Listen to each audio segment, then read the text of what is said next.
Welcome to season 2 of She Shield podcast. I'm your host, Sofia, and this season we're bringing a fresh lineup designed to educate, empower, and entertain. The mission of this podcast has always been to bring you practical knowledge from experts in the industry, whether that's competitive shooting, Brazilian Jiu Jitsu, concealed carry, or everyday preparedness. And now in season 2, we're adding in even more new corners like entertainment breakdowns, plus more solo episodes where I'll share my own experiences and insights with you directly. Can you tell this isn't pre-recorded? If you haven't already, guys, please take a moment to subscribe, whether you're listening so you don't miss an episode. And if you'd rather watch the conversation with the full video, episodes are available on YouTube at She Shield Pod and at Fit for Fia. I just can't decide. I'm going to put them on both. Season 2 is here, guys, so let's go ahead and get started. Today, I have Thea on the episode of Vanleethea or at Vanleethea.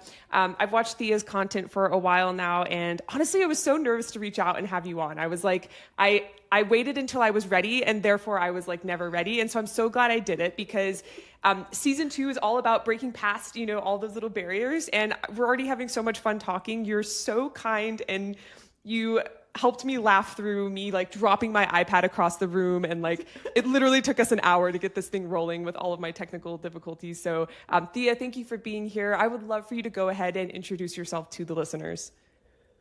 Oh my gosh, this is my worst part. Anyways, because it's like, how do you talk about yourself? I get it. But anyways, thank you so much for having me on. I'm super excited. Not that we haven't already been talking for like an hour right, to figure things out. But so I'm Thea, obviously. I never know where to start. So take your time. I do stuff. Ooh, I told it to you. I told you I'm gonna be like so awkward. Oh my gosh, don't be. Opening up with like a tell me about yourself is crazy because I think I told you I was just on an episode with my friend Caleb Giddings from Taurus. He has this podcast, and he did kind of the same thing. And I was like, shoot, do I start with my childhood trauma? Do I start with my med school career? Do I start with like what I do now? What do I do now? It's this whole thing. So how about we do this? I'm just going to say your social media, your Instagram channel is awesome. I love everything you do. Thank you. Tell us about it, because I know right now you have a Thea Gets Back into Shooting series, which is really exciting. That's something I've been excited to ask you about on the podcast. But let's talk about that. Like, that's how we found each other. So let's just start there and we'll work our way around it. Yeah. Okay. Perfect. So I'm going to start off by saying that social media was kind of like an accident. It was like a happy little accident. I never intended for it to go where it went. So I started the social media channel back in like 2017. And literally the reason why I started it is just because I didn't see anybody who sucked like I did at like shooting. Because this was around the time when everybody was posting like their super awesome like dubstep like highlight reels where it seemed like everybody had sub-second draws and was like super accurate and super cool. And here I am, just some girl who's like trying to like learn how to shoot. And I'm like people like me just if you like watch too much of the internet, you're like, oh, people like me don't exist. Like everybody's just, you're either really good or you suck and nobody like sees that. So yeah. I just wanted to post something that was like real, because everything was really cool, but at the same time it was like really fake and fabricated. And I'm just like, I just want something that's like real, and it was also, I feel like, I don't want to say it, but it was like, I feel like the height of like the gun bunny era too. Absolutely. Where it was like, you didn't really see a whole lot of women who were like out there like legit like shooting just to shoot, just to get better, and who like to shoot, It was a lot of like the really like hot girls doing stuff, and I'm like, yes, well, I'm way too awkward to like be a hot girl, So I'm so like, funny. I'm gonna be the goofy girl who sucks at shooting, and then maybe that will resonate with someone. And apparently it resonated a lot. Absolutely. No, you are the whole package. First of all, you're hilarious. We've been just giggling. Stop. I could talk to you just off record for hours. You're absolutely gorgeous. And yes, you actually shoot. So I'm gonna cut in with that. And anyway, I'm like, yes, but and you have a fitness fitness page. I like came up on it the other day. I was scrolling reels and I was like, hold on, she looks really familiar. And then I was like, duh. Like, yeah, I think you were like, it was your back or something. So it was like something about like building your back muscles. And so I was like, wait, hold on. Those like tattoos look familiar. And then I realized it's your other account. So that's exciting too. Got like a little fitness journey going as well. Yeah, that's actually really funny because that account I got logged out of, and I was logged out of for like 2 years. And just like a couple months ago, I was finally able to log back into it. I think I found I had copied and pasted somewhere randomly into my notes like the password, but like I couldn't. So it was like a whole thing, and I literally couldn't get into it for like literally like a couple years. And so I was like, hey, like I'm back. Like That's I was hilarious. able to get back into it. That is so I've been posting there because it's kind of like, I mean, like fitness has been like a part of my life, like way beyond like, you know, shooting and stuff like that. And it's just something that's like fun for me. So I was like, I'm going to start posting stuff here again now that I can get into the account.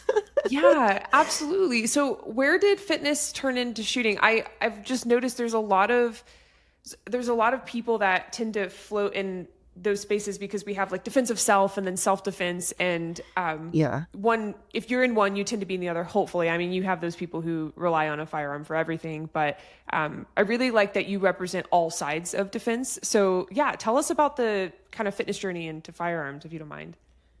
Yeah. So I would say most of it is based on delusion. Always. So it's like, yes, because I am literally like, my toxic trait literally is like, if I see someone doing something, I'm like, well, why can't I just do that? Oh my gosh. Like, story of I'm my like, life. I'm an adult. I have free will. Like, why can't I just start doing that? So that's kind of how I started lifting seriously when I was like 19. Oh, wow. So I've been at it for, you know, quite a while now. Yeah. But I had originally back in high school, we had like a super cool like weightlifting program. And so I had kind of like taken that class like a few times and I really liked it until they switched out teachers and the new teacher really sucked. So I stopped doing that. And then I got back into lifting when I was like 19, and it's so embarrassing to say that, but okay. Go for it. So I saw, so you're gonna see a theme here when I talk about how I got into fitness and how I got into shooting. Okay, I'm ready. So I saw a video of, I don't know if you know who Dana Lynn Bailey is. Oh gosh, but she's into bodybuilding. She was like the first women's physique Olympia, like way back, like when they started that division. She's like super famous, super popular. I mean, she's kind of declined, but anyways, so I saw a YouTube video of her doing like a bodybuilding where she was like competing in Olympia, and so I kind of been into lifting and I was like, I want to be strong, and I saw that and I was like, I want to get into bodybuilding, I want big muscles. Yeah. It's so embarrassing. So then I was like, I'm gonna be a bodybuilder. Yeah. And so I got into lifting, and then I don't know. I just kind of like, I chickened out. So I've never competed in a bodybuilding show. But I got into lifting and I liked it, but then I liked being strong. So I was like, maybe I could try powerlifting. Yeah. And then I was like, you know, doing 1 rep maxes isn't for me. Okay. So, yes. Totally fair. And then I got into Jiu Jitsu for a while, like way back into the day, and I did it. But then the gym I was training at was really shitty. Like super egocentric, like I remember like the class that made me decide that I didn't want to do Jiu Jitsu anymore is literally we were doing, you know, like live rounds. And one of the dudes who was literally like 100 pounds heavier than me, because at the time, like, I was like 125, 130 pounds, like significantly smaller than I am now. Okay. He literally just sat on me and held me down the entire time for like a 3-minute round. The instructor walked by, was just kind of like, whatever. And I was like, cool, I'm done training. Tragic. So then I stopped because it was just like, it just sucked. Like there wasn't, and I should have known it was like, but I didn't because I was also really young. But if you go to a jiu-jitsu gym and there's like no women training there, that for me, that's like a red flag. Or if the only women who train there are like the wife of like the main instructor or like the daughter of the main instructor, I'm like, this is a red flag, you know? So I've kind of learned that over the years. Absolutely. But that was the case. Oh, I'm sure you probably might have had some interesting experience since you do jiu-jitsu too, but yeah. Yes. So so then I kind of moved on. Yeah, so at the time it wasn't really for me, and so then I've moved on, just done a bunch of I went through like, you know, like the bodybuilding phase, the powerlifting phase, the Olympic lifting phase, the CrossFit phase, the endurance athlete phase. I've been through. Part of my problem is, like, if you haven't noticed yet, I have like ADHD, so Same. I can't sit still and I can't stay on track. Same. This episode's gonna be so much fun. The description's gonna be like, today Thea and Sofia talk about, and then it's just like a list of 50 words of just like every topic we covered. That's gonna be the episode everything. Description in the show notes for sure. Yeah. For sure. I'm ready. I'm here for it. So I just, you know, kind of moved on, and so fitness is always like, I've never spent time not doing physical activity. Yeah. And then shooting kind of came about. You're going to see the connection here. I'm ready. I was watching a YouTube video one day. Were you? And I don't know. You're like, I can do that. Yes. I don't know. Okay. I don't know if you know. Do you know who Jana Reeves is? So familiar. She was like, I feel like she was like one of the OG badass female competitive shooters, like 3-gunners, kind of like back in the day. But this was, skip ahead, we're in like 2015 now, and I'm watching YouTube, and this, I don't know how it shows up, but this video of this woman shooting a 3-gun match, and she's like running through the woods, and she's switching between like handgun, rifle, shotgun, and I was like, holy shit! Can I cuss? I didn't. Think Absolutely. That before. Okay. You can okay. I was like, what? Cuss. But I was like, holy shit! I was like, first of all, people are shooting like this, and then second of all, I'm like, women are shooting like this. I was like, she's literally like an action hero. I was like, this is the coolest shit I've ever seen. I was like, I want to do that. To this day, I've still never shot 3-gun. Okay, not yet. Not yet. I probably won't. I have a grade 2 AC joint separation. Oh, no. So shooting shotgun for me is like really terrible. So I'm sorry to hear that. Yeah, so it really kind of sucks. So like if I shoot shotgun, like I'm in pain for like at least a week or two. So it's not really worth it to me. Sure. Totally understandable. So, yes. So that kind of sucks, but I'm sorry to hear that. Yeah. So I originally got into shooting because I was like, I want to be a competitive shooter. Yeah. And that's still like the most mediocre competitive shooter ever because I don't take it seriously. But literally me. But it's also like, what is your standard? Like, why are you doing it? What are your goals? Like, if you're not, you know, that's a whole thing we'll get into. But it just depends on what your goals are, you know? Yeah. So that's originally why I got into shooting was that. But then that same year, there was, so I'm from a pretty small town in Southern Oregon. It's like a smaller, kind of known as really more of a retirement town. There's like a community college campus that I like went to, you know, just trying to get my education. Of course. I didn't know what I want to do. Right. But there was a mass shooting on a college campus a couple hours away from me in another small retirement town. Oh, no. And it was huge. You can look it up. It was like the Umpqua community college shooting, the Umpqua shooting. It was a huge deal. And that scared the absolute shit out of me. Of course it did. And it made me shift my mindset to how I view firearms. Because it went from like, oh, this is like a fun thing that I could do like hobby to like, oh shit, this is a tool that could potentially save my life one day. And so there was that shift. So then I also got my first concealed carry permit, like a month or two later. And this was another time where it was a female that really inspired me, because I took my concealed carry class with a female instructor. And she's one of the only instructors in the area, and she was recommended. And she did small classes, like no more than 3 people at a time. And I was just so blown away and impressed by her with like her level of like knowledge and skill and all this stuff that I was like, oh my God, I was like, one day I want to teach like her. I love it. And so then it's just like spiraled like crazy. But as you can see, a common theme, like I feel like representation really matters, because if I wouldn't have seen, you know, like Dalen Bailey, I might not have gotten to lifting and thought muscles were as cool as they were. If I wouldn't have seen Jana Reeves, I might never have gotten into shooting. And if I wouldn't have taken a class from a female instructor, that thought might not have never like implanted in my head that one day I would like to teach too. So absolutely, just all these crazy things. It's pretty wild. Okay, I'm so excited. I had to hold my tongue. Speaking of ADD, I wanted to be like, oh, me too. Oh my God. But I was like, just no, word Sophia, vomit. Just like, let it out. Yo, for sure. Oh, I'm about to. I'm just kidding. No, I'm not joking. So first of all, you and I are the same person. Bodybuilding, I literally own the heels and I know the posing. Yes, I thought the heels. I had like yes, heels have been in my closet for like 10 lessons. years. Dude, I was like, I'm gonna do this, and then I was like, gosh, I remember my first cut. I was like, you know what? I don't actually want to do this because hear me out. I was like, if my thing is to be prepared to fight somebody, and I'm too tired because all I had was a rice cake. Then that takes away from my whole purpose. So like, I probably shouldn't do this. And so I took the other perspective and I started training, other perspective. I went to the other side of the kind of, what am I trying to say? Spectrum there. Speaking of spectrums. And I started training for the tactical games with my best friend, Lisa. And that was when, I don't know if you heard about the tactical games that got canceled due to the hurricane.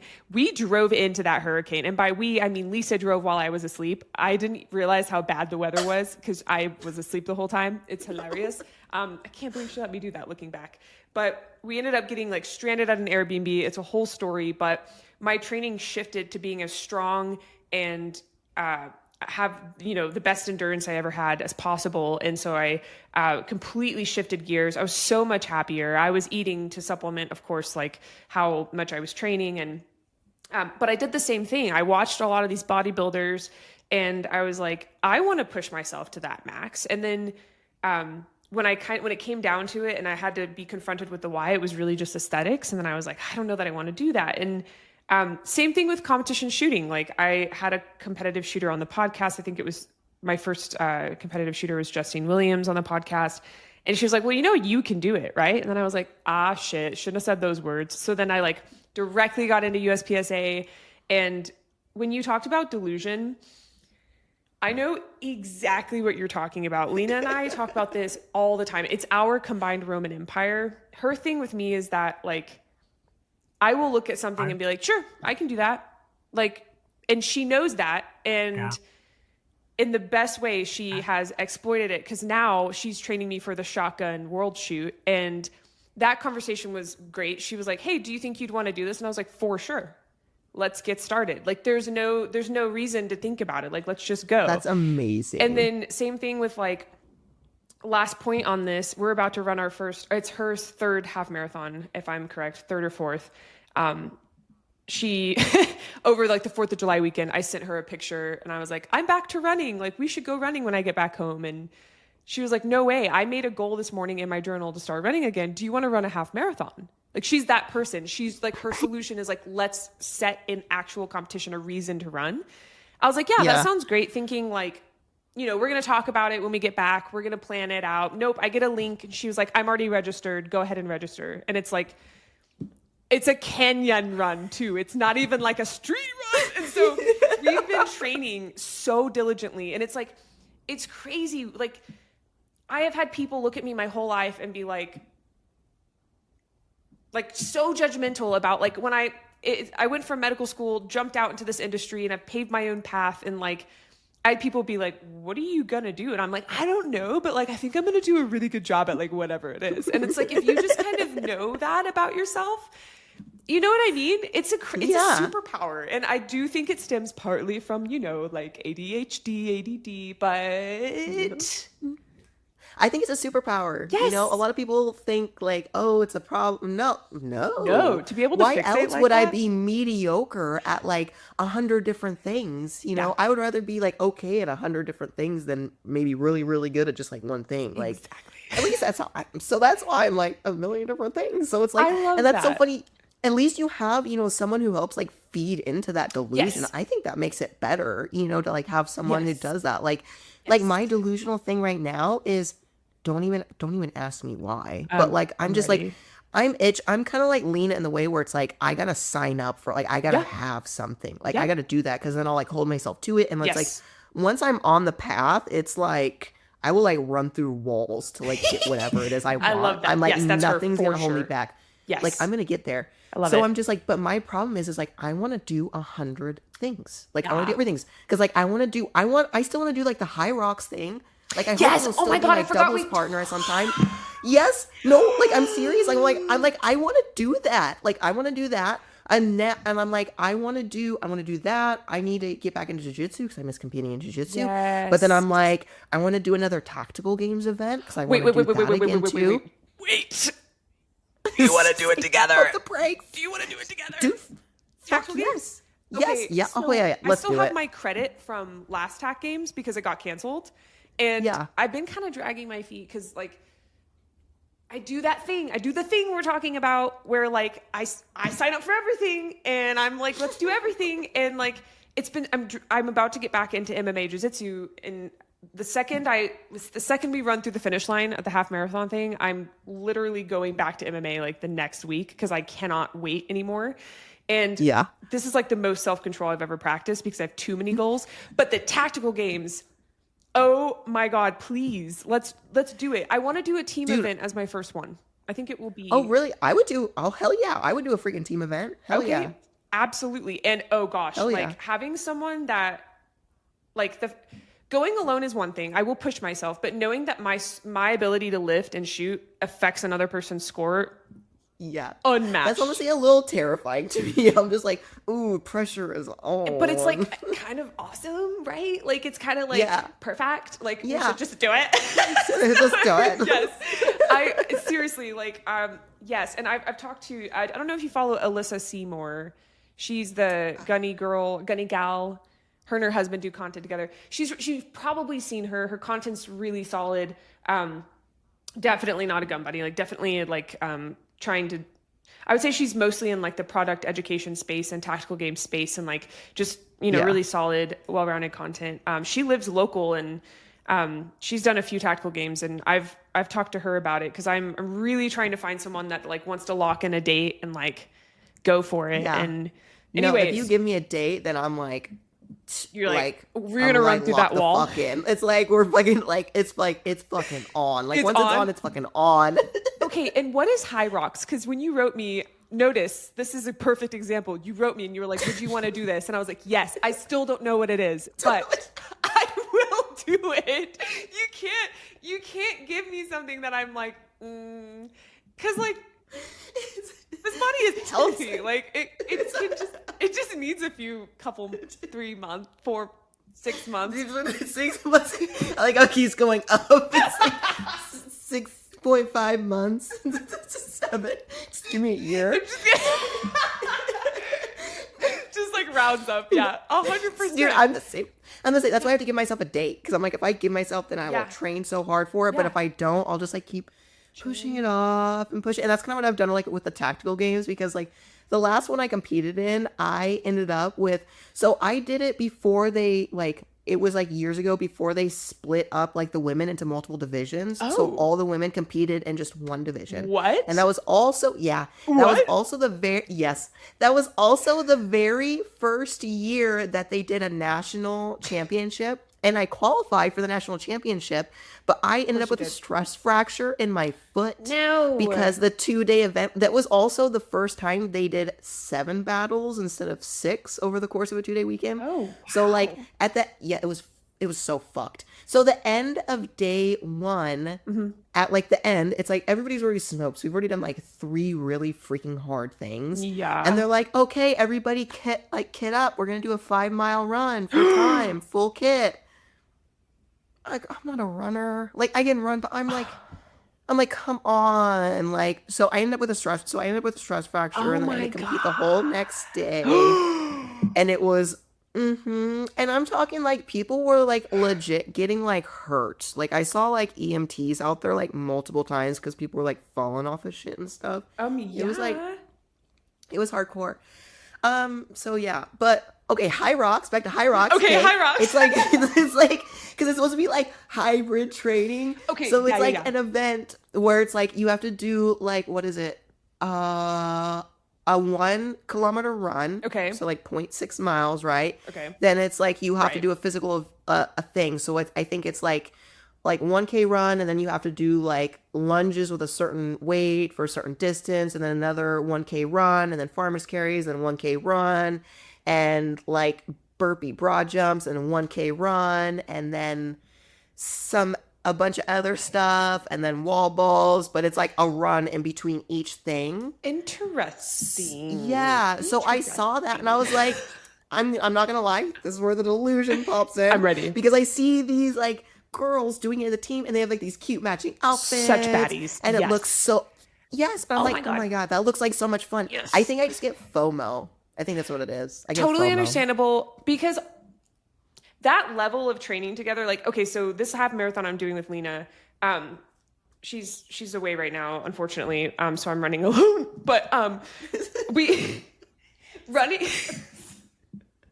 I just hear the pain. just 100%. I have one tomorrow morning. I'm not ready, but I always send her like a really stupid video during my run of like something I realized on the run. Like the other day I ran by a pumpkin patch, so I know she woke up to like a crazy video of me being, I couldn't say the word pumpkin patch. I'll send it to you after this episode, and it's me just being like, it's a patch, and it's just like me yelling the whole time. Anyway, all that to say, training with Lena at this level has been, gosh, we feel like a unit when we run now, to where like someone came and joined us for the run the other day, and we were like, we've got this, like, we'll carry everything, like we'll carry the speaker with the music, like you just run. And he was like, no, like I'll carry a gun, like I'll carry the speaker. And we're like, no, we know what we're doing, like we've got this, like just come along and have fun. And yeah, we're just like this unit. So like having a team like that and matching outfits, that's so funny too, because we're jumping around, but I'm loving it. And I hope, at this point, yes. Okay. So the shotgun qualifier, Jaylee, Selena, and I just did. We went to Target on a late night run to get like energy drinks and randomly eyeshadow. Moving on, girl things. And we picked out these like little tennis dresses, and we were like, we should wear these tomorrow to the match to be like, women, we are in dresses shooting shotguns, and like we want to do something like that for the world shoot. But all that to say, that is a dream of mine too. I totally get that. There's like a level of bonding that you don't get through anything else. And then the whole time you're just like getting stronger, and like you're feeling more confident about yourself. And like, it's insane. It's such a cool thing. I see why you want to do it. It makes sense. I am going to feed into this because it's, you know what I mean? Just keep feeding into the delusion. Yeah, absolutely. That's where the coolest things happen. It sounds like that's been the case for you. And we could talk about this all day. My brain just switched back to the Jiu Jitsu comment you made. And first of all, I want to say, so sorry that happened. Fuck that guy. If you're listening and you're like, I don't understand why that was wrong. Anytime someone has some type of like weight, there's not proportionality, right? Like they're heavier than you, they're stronger than you, they have more technique than you. And they know that, like, you're either a lower belt or you're someone who has less strength. It's like, you can pretty much tell if you're matched or not when you start rolling with someone. They can get a position of dominance. They can mount you and be like, okay, I'm here and you cannot move. But like 5 seconds into that, of you literally not being able to move your body, they've got to give you something so that you can learn to be better in some capacity. They could give you just a little bit of space, and then you get to be they're not getting better either, too. Exactly. Just sitting on top of somebody, Exactly. Like... And it's like they can give you a little bit of space and mount. And if you detect that space and you decide, okay, cool, I'm going to I'm going to bridge here and I'm going to trap the arm and I'm going to do something cool, then that's on you, and you get to do that. And then they get to try to get out of, you being in their guard, and like, they get to do something from guard. Like, there should be this interplay despite weight differences and technique differences. And so that was incredibly inappropriate. And your instructor seeing it and not saying anything is another level of inappropriate. And so this is a big topic we bring on the podcast. This is one of the reasons this podcast was started, actually. My co-host that I started it with, she's big into jiu-jitsu, way more than I was. And our whole thing was grievances like this, because it just takes something like that for you to not go back. Which it sounds like you did go back a little bit. You mentioned competition. So if you don't mind, tell us about that. Yeah. So that was like, originally like years ago. Like, Okay. and then cut to, I did like a little bit of training here and there in Oregon, but in Southern Oregon, there's not a lot, Right.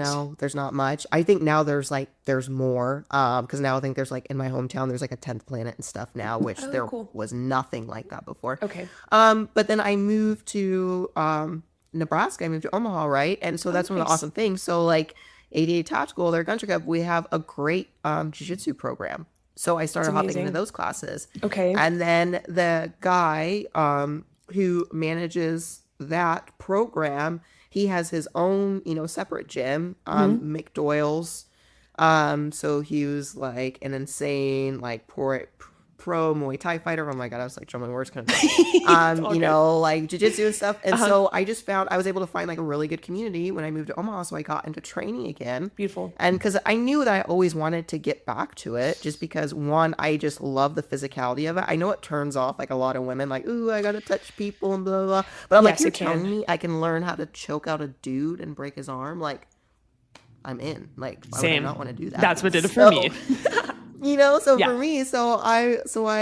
was able to like get back into it, and there was a while where I was doing it like super heavy. Like, I was like, like 5 to 7 days a week, and some days I was training like multiple times a day. Oh my gosh, that is heavy. Yes, that is heavy. Yeah, because I was just like, I'm like one of those things where I had like my mindset on. Again, I'm balls to the wall, like nose to the grindstone, like let's do it. Yeah. So I started doing that, and of course, I am like disgustingly competitive. Like, it's borderline disorder. Okay. Seriously, like, it sounds healthy to me. I will turn anything into a competition. It can be like the stupidest thing, but I'm like, I will do it better. I like it. And it's not even with other people, it's with myself too. Like, if there's something like, I'm like, I bet I can like do the laundry faster this time than I did last time. Like, it's weird shit. Like, I'm talking, it's like everything. So it's like, of course I can get back into jiu-jitsu, but of course I'm like, I have to compete. I can't just like do jiu-jitsu. Like, I have to test myself competitively. So then I've done that.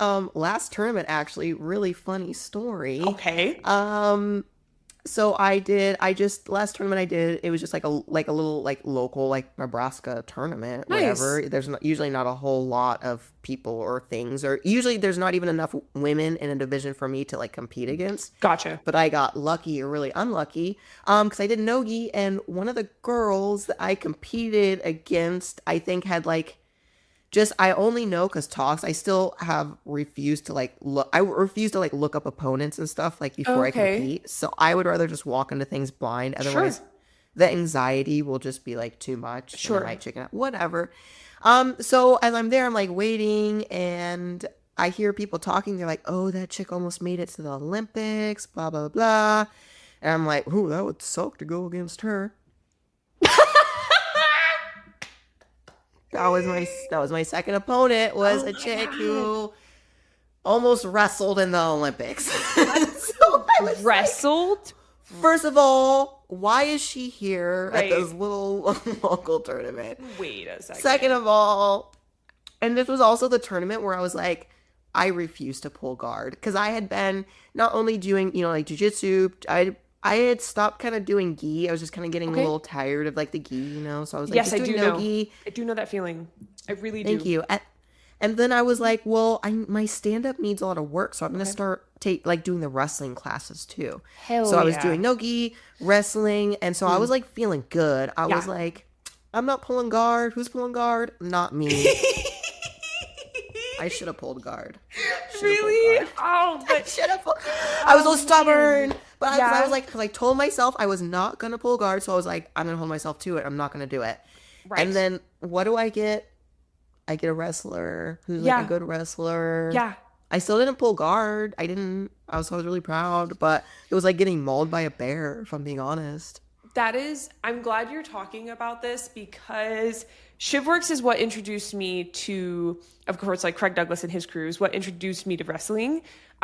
Before, all I pictured with wrestling was just like people in onesies, and like dudes, like sweaty dudes, floor mat and timer. That's all I saw, right? That's the blueprint. Like, for real. Now that I've done wrestling, I wish that there were like Greco-Roman wrestling schools as opposed to jiu-jitsu schools around me, because I'm like, that shit is so applicable to everyday self-defense. Like when you think of like 2-on-1 control on a knife or a gun or something, like that's not something you think about in jiu-jitsu, because jiu-jitsu is all about 4-point control and like, you know, staying in tight. Whereas like, oh gosh, and like wrestlers have this, I think I've always tried to understand the difference, because I felt like that was important for me to understand. And so I always kind of said like, wrestling is like you float your hips more, and then you dart in more, and you're like more powerful, and you have these more like explosive moments. And it's like, it's not that simple. It's like, I would love to hear it from you. I'm going to not ramble about this myself anymore. What would you say is the most defining feature for you when you're training wrestling versus jiu-jitsu, or you've gone up against someone who's a pro wrestler as opposed to jiu-jitsu? What have you noticed? I feel like, you know, some of those traits that you said, like just like the sheer level of like, I don't know, I just feel like the control it's so different. It's so much more forceful, like so much more aggressive, so much more forceful, like, you know, like, I don't know, you roll with someone like jiu-jitsu and you're like, okay, some of these things are uncomfortable. You like wrestle someone, you're like, this shit fucking hurts. Like, why are they driving their head so hard against me that like I can now not turn my head? Like, I'm in pain. Like, and then just the level of like grips and control, it's like, I can't really describe, but it's so much more painful. Like, it's so much more aggressive, but at the same time, so much more fun, I think, just because it is more, I mean, I love jiu-jitsu, but I feel like people try and like overcomplicate it too much. And I hate the whole, like, people are like, okay, one thing that I hate is when people are like, strength shouldn't matter in jiu-jitsu. Strength doesn't matter. And it's like, okay, but in real life, strength does matter. 100%, dude. That's why we have guns. Let's be so for real right now. You know, like, let's be so for real. Like, oh, you're a jiu-jitsu purist because you don't believe in strength? Like, get the fuck out of here. 100%. Like, you're gonna get your shit rocked in a real fucking fight. Like, you know, like, I mean, I get, like, technique is really important, but I view strength is just another attribute. Like, you would never accuse somebody of being too flexible when they're doing jiu-jitsu. Like, you're too flexible. Like, that's not fair. Like, you would never hear that, or you never, you know. So, I don't know. I just like that isn't one of those things, like, in wrestling, being strong isn't, like, frowned upon, you know? And that's another thing that I've come across, people, like, accuse me of using, like, too much strength. And it's like, well, my bar for strength is here and yours is here. Like, I've been lifting, like, seriously since I was 19. So of course my 60% is gonna feel like your 100%. 100%. Like, you know, so it's like, it's just, you know, it's, so the whole thing to me is like really silly. So I think that's one reason why I kind of vibed with like wrestling more, because it was like, no, you're fucking strong and powerful. Like, fucking A, like, use it. Like, here's the proper technique. Now do it with some like real force. Like, absolutely. I would say the only, this isn't like an opposition to what you're saying. I completely agree. Especially, you talked about the fact that you did competition jiu-jitsu, but you've also talked about your background in recognizing the importance of knowing how to use your body and use tools to defend yourself. So if we're teaching people to hold back, using something like strength in addition to technique, then we're teaching them to basically pull their punches. There's also the communication factor of like, if you're with someone, I know with my nose, I don't know if you've heard my story. I feel like I've said it so many times on the podcast that like in my brain, everyone knows about it, but it's like, why would you know if you like haven't heard that exact moment in the episode? Anyway, I've broken my nose like 5 times between Muay Thai and Jiu-Jitsu. I was training for fights, and I'd broken my nose when I was 13 in jiu-jitsu, and then broke it again in Muay Thai. I had a nose surgery, broke it again in jiu-jitsu, and then just kept re-breaking it and had a second nose surgery. So whenever I train and I'm not in headgear, that's why if you look on my page, I'm always in headgear. If I'm going 50% and above, I'm in headgear. Super sexy. But when I talk to people, Hannibal. I have to be like, hey man, listen, I've had a couple nose surgeries, so I'm going to be going at like 40%. Otherwise, I have to throw my helmet on. So Just know if you are interested in going a little bit harder today, I can throw on my helmet, and I have one for you if you're willing to throw it on. It's clean and everything, but like I have to have that conversation constantly. Otherwise, like I risk, my surgeon was like, yo, you're going to look like Michael Jackson if you come back to me. And I was like, that's a good point. I don't want to look like that. So that's a good motivator to wear that gear. Yeah. He actually sat me down because he was like, Sophia. And I was like, yes. He was like, I thought we said we weren't going to go back to combatives. I said, I never said that. I just said I would be careful. But turns out it's hard to be careful.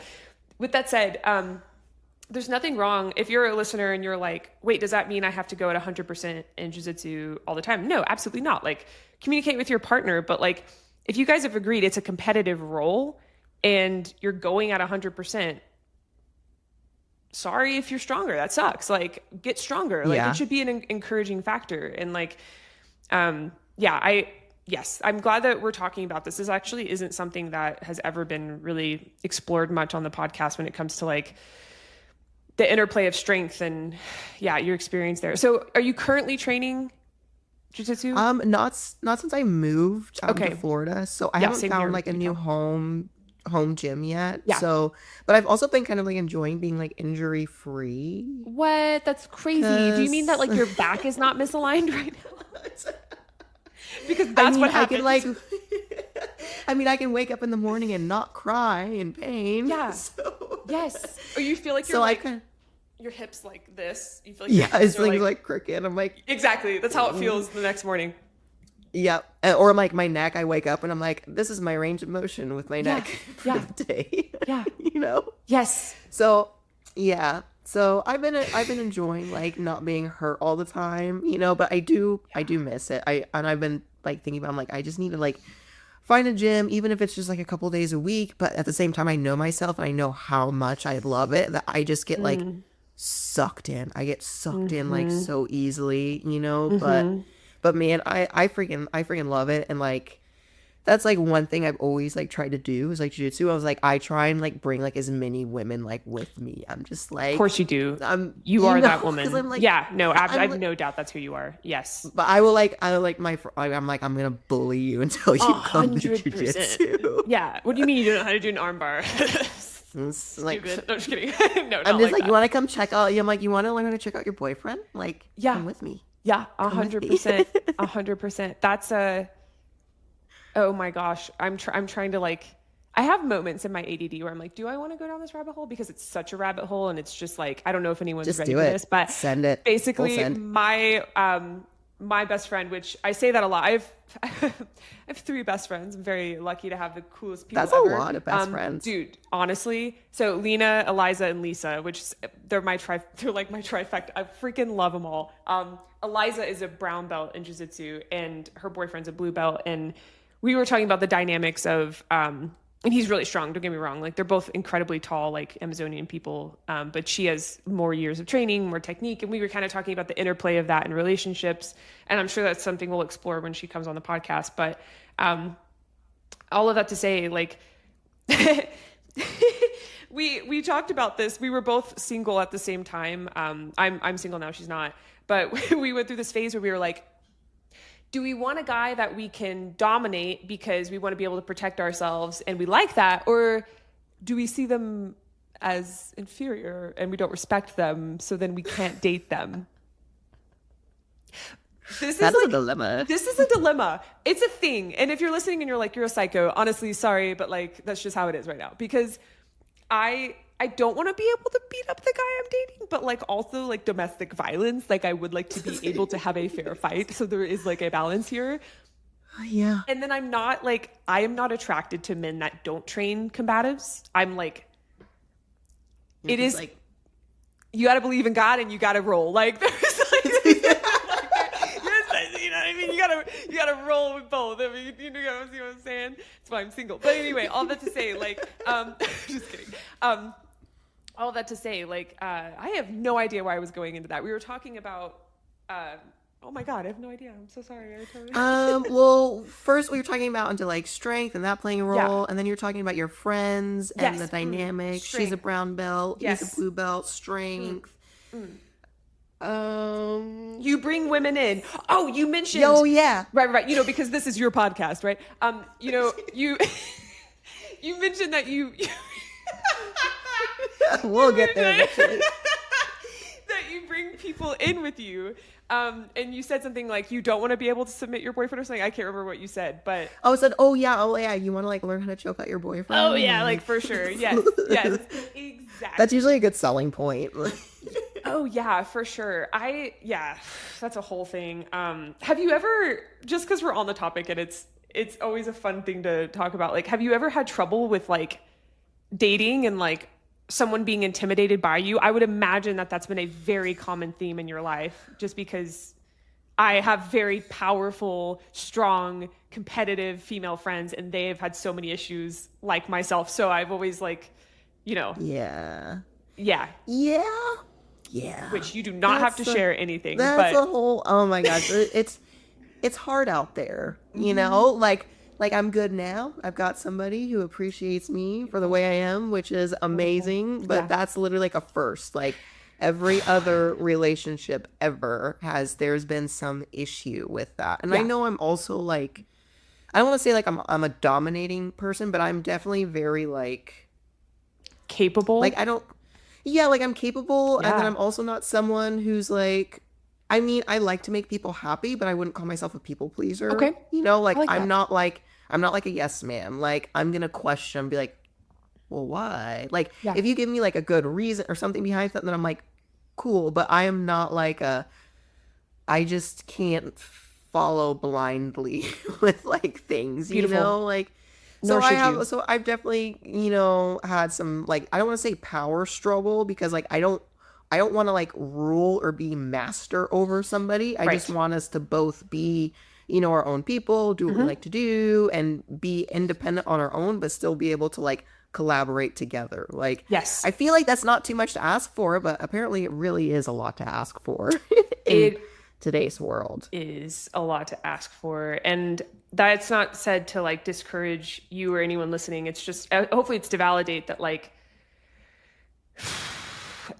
good things take time, and like the path to find that person may be longer for you, but that doesn't mean that they're not out there. And like, gosh, that's a discussion I have all the time with my people. And I'm lucky enough to have some really good examples of relationships. Lena and her boyfriend, which they're starting to be more public on social media. So I don't mind saying it here. Like, they are an incredible couple, and I love having them as an example. And it's one of those things where you're like, thank God she has someone that like is as lovely to her as he is, and pushes her and pushes himself. Oh my gosh, she's such a doer, and and so is she. So it's like, hell yeah, like that's awesome. She's just beyond, she's an anomaly in this world. So like, it's a great thing to see, and it's also a great reminder of why I'm taking the time I'm taking and all that. But anyway, I'm really happy to hear that you're bringing women with you. Like you said, you walked into the gym, you noticed there weren't many women.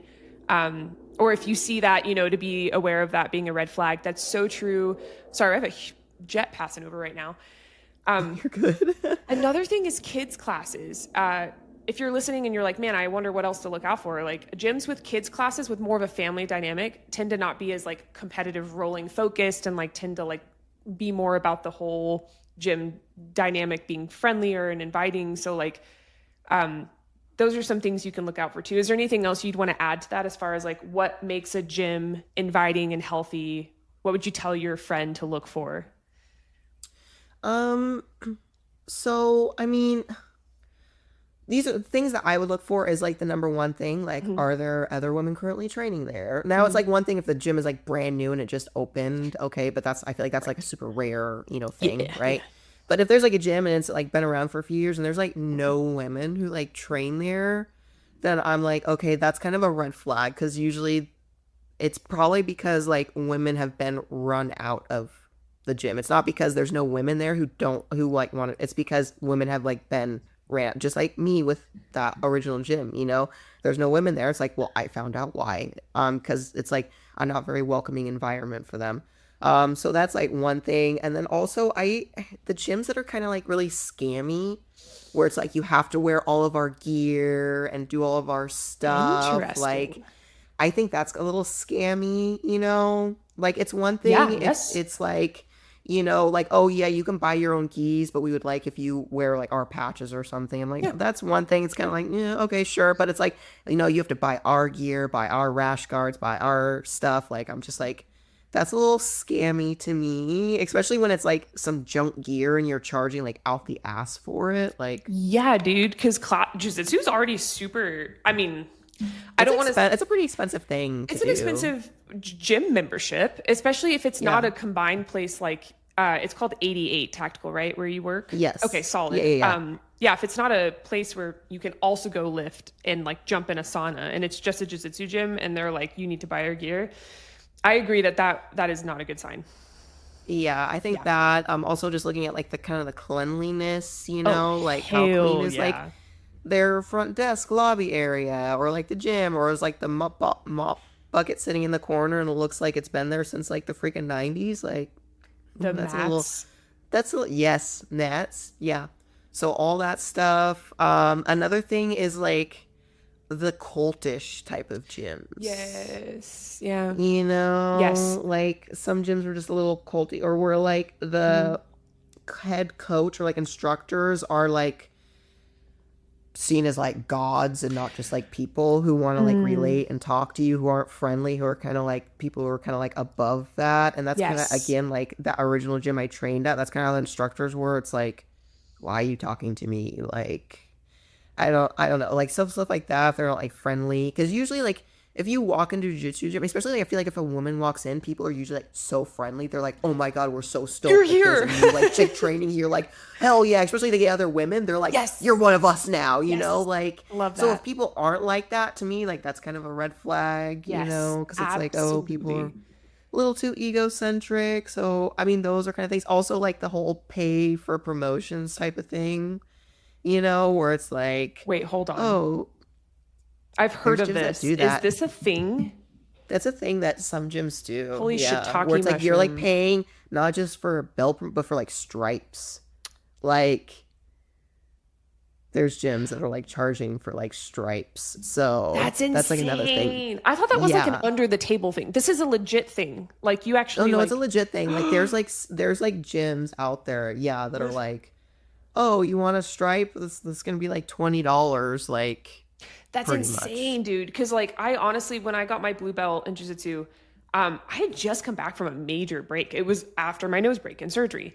And I think I was training there for like 4 months and then I got my blue belt. And I was like, honestly, when I got it, I felt good. I was like, okay, sure. Maybe they just want me to be pushed harder. But I remember I was talking to someone and they said, you know, they suspected that some of it was that they wanted some higher ranking females. And I was like, oh shit. And they weren't talking about me necessarily. There were a ton of female promotions around the time I was promoted. And it kind of made me think like, well, was it because of that? But because I became a blue belt, people go way harder on you, dude. Like they see that blue belt and they're like, oh, cool. Like we can kind of assault you a little bit. Like, and yeah. And so that was cool because no longer did people go easy on me. So it forced me to be a better practitioner. But like, yeah, I do remember getting it and being like, really? Are you sure? Is it me on the paper? So like, I can't imagine fucking paying for it. That's wild to me. yeah, It's I wild. feel like I feel like the imposter syndrome would be like crazy, like because I already like get that, you know, like, and I've competed and stuff like that because it's like I like right after I got my blue belt, like that same month I flew like I did like a big tournament, and I was like, after I had my blue belt for like 1 month and I did like a tournament, and I was like, I'm like, well, I'm like, did I really get the blue belt? It was like, did I really earn it? Like, am I really deserving of it? Like, Right. You're like, are you sure you don't want me to wear my white belt? I'm at like, this I'm thing?" pretty sure, like, are It's you like sure you want me still to put your crisp. gym name there? Yeah, for I'm gonna sure. embarrass all of us, you know? Oh yeah, my blue belt was still crispy. Yeah, like was that it, thing was it was still like, like standing out? there like was this still like as a you bend drink? in it from like the Oh freaking my god, that's packaging. hilarious. That's so. Wait, what rank are you right now? Blue. You're blue. Okay. Yeah, solid, because solid, solid. I stopped. Yeah, so I mean, I would like to eventually Listen, progress, but my- I'm enjoying being injury free. Yes, and especially if you're. It sounds really. I'm not hearing excuses. I'm hearing like, you know yourself. When you jump into something like that, you go really effing hard. So I think it's really great that you're taking time to reflect, to be like, okay, why am I doing this? And I I feel like I promise my podcast isn't like some multi-marketing level scheme thing for ShivWorks. It sounds like it because it changed my life. I hope he's paying you now at Oh this my God, point. that's hilarious. Is No, like but getting a royalty? that's so funny. He does complement the classes. So like he allows me to come for free, which is nice. So all I have to do is like get there. And then I always try to exchange some content as much as I can, which I had the biggest freak out today. I couldn't find any of my edged weapon overview content. And I thought maybe like the file was corrupted or something. And I had just messaged them this morning being like, gonna be working on this today. And then it's like, I was panicking so hard before this. Anyway, sorry, moving on. That was not important. I ShivWorks. totally had like those panics before Yeah. though. Also, did you Yeah. know, I don't know what like external hard drives, or if you're using like any external hard drives or Yes. whatever. But SSDs. SanDisk, Yes. there's like a current lawsuit against them Why? because they will like stuff will just be gone, like No deleted off your hard way. drive, like disappear, stuff disappearing off the hard drives, which is an awesome thing to find out because that's what I use. Yeah, I use So, SanDisk for sure. It's so, kind of a so standard. yeah, so I switched. I'm using like a Samsung one now. I'm trying to like switch stuff over. So that's just something to like keep in mind. I really appreciate that. I try to mute when there's a jet going over. No, that's super good to know because that would have made me, had that been the case, that would have validated. I would have been like, cool, cool, cool, cool. So they lost it, not me. I'm mad at So them now, yeah, not myself. Okay, cool. yes, I'm just kidding. But I did find it. yes. And I think something that would be really cool for you.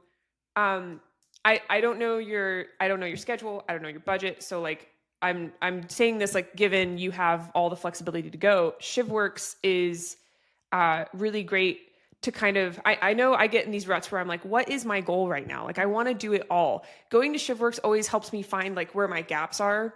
And you might find when you go, I'm manifesting it, when you go that your outlook on jiu-jitsu and like your purpose for going may change, and that may help you kind of orient like what you want to do. Like maybe you don't want to go 6-7 days a week and fall into injury, but maybe you want to go and like with one person there, maybe you work some like 2-on-1 with like knife work or gun work or something where like you start kind of feeding into your more defensive side and then find some purpose there. I don't know if that helps you, but like I am one of those people, like I freeze if I'm not doing it to the max. Like I'll just not go at all. And so the thing that I do to get me out of those ruts is to go to a class where like it exposes these little holes. And then I'm like, oh, I do have a reason now to like focus on this. And I don't know if that helps at all. Yeah. Not that you even asked me, but I think I'm selfishly No, really yeah. wanting you to go so that I can be like, No, I do, because I watched one of your videos you posted the other day where you're training like with your new bag. yes, And you guys were like grappling and he was like trying to pull yes. the bag off you or holding on to it. And I was like, that's freaking awesome. I was like, I want to come do that too. I was like, I was just like, that looks so fun. It is a lot of fun. It's so fun to be like, hey, will you rob me real quick? And he's like, yeah, sure, totally, absolutely. What percent? I'm like, just rob me, you know? Just for me. Exactly. You also get to like stress test your gear. So like whatever you use to carry, you can bring that and put it to the actual test. And it gives a lot of credibility to like anything you're promoting on your page to your followers. Like Yeah. the Filster Enigma was my really big promotion for a while, but I started promoting it after I took it to ECQC and I was like, check, like this was great. Yeah. What were you See, gonna that's like say? amazing. Cause no, I was just gonna say like that's amazing that you're doing that. Cause Thank you. most people, and I know sometimes I slack off too, aren't really testing their shit really hard. Yeah. And that was actually a really cool thing that I learned when I competed in the tactical games was like I had all this gear and all this stuff, Mhm. that like I used and I'd go to the range and I'd think I was training hard, but actually having to like do something that was like so fucking hard and like so long, it really showed me holes. Like, for example, the sling I was using like a sling that I'd used for like a couple of years, and it was like had like this like partial like bungee cord to it. And for all the stuff I did, I was like, this is awesome. On that 5 mile fucking run, it was not awesome having a rifle Oh fucking bounce against my no. body for 5 miles straight. So while other people could like sling the rifle, tighten it, run, I was literally cradling my rifle Oh for no. 5 miles because it was bouncing the whole time, and I never would have found that out if I wouldn't have had a 5 mile run in like that, Yeah. because you don't notice it over like a short sprint or anything like that. You don't really think about it, but Right. over a long run like that, I was just like, this fucking sucks. Absolutely. That makes sense. Yes, that's a great testament to testing your gear. And like, gosh, I'm glad you said that. I don't have a bungee thing on mine, but like, oh gosh, I forget that you have to do runs in full kit. Dude, Mm-hmm. I'd be running right now with like a Hill People Gear chest pack, and I'm like, this is so heavy. It's got my like P365XL in it. But with like a pistol and rifle and everything, and like, yeah, oh my gosh. Okay, so tell me, what was your motivation behind the tactical games besides being like, that looks so freaking cool, let's do it? Unless that was it, which it can be.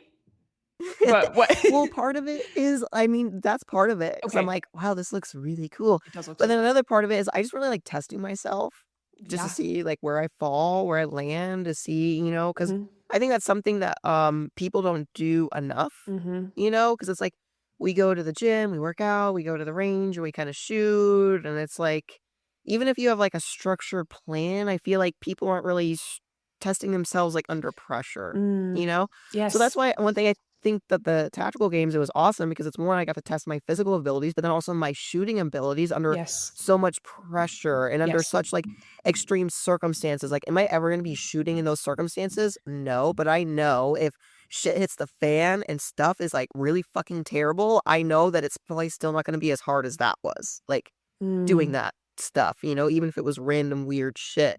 Another reason why I liked competing in jiu-jitsu because there's people who like earn, progress and, there's nothing wrong with like just like showing up and getting the skills and the knowledge, but they never really test it, because most of the time, like it's so rare to like train in a gym and to go like 100%. Like nobody's ever, when you're training, like going 100%. Like that's so rare Yes. because one, like people don't want to get hurt, like Mm. if you're going 100% all the time, there's gonna be so many injuries. It's not fun. So like people rarely, but like when you're doing a tournament, it's like, no, this chick is literally here to tear my fucking head off. Like, she's Yes. here to fucking win. Like, Yes. so I know she's gonna go as hard as she can. I'm gonna go as hard as I can. So it's Mm. like, there's a test right there. Or like with shooting, just like USPSA. Yeah. Like, how many people who own guns and shoot actually go and like test themselves? Like, Mm-hmm. even shooting you get to test like a lot of different things. Because when you're under pressure, you got people watching you, so you don't want to look like a freaking idiot. Which, Yeah. I mean, I have no I problem mean, with, like, but I mean, other people want to look cool.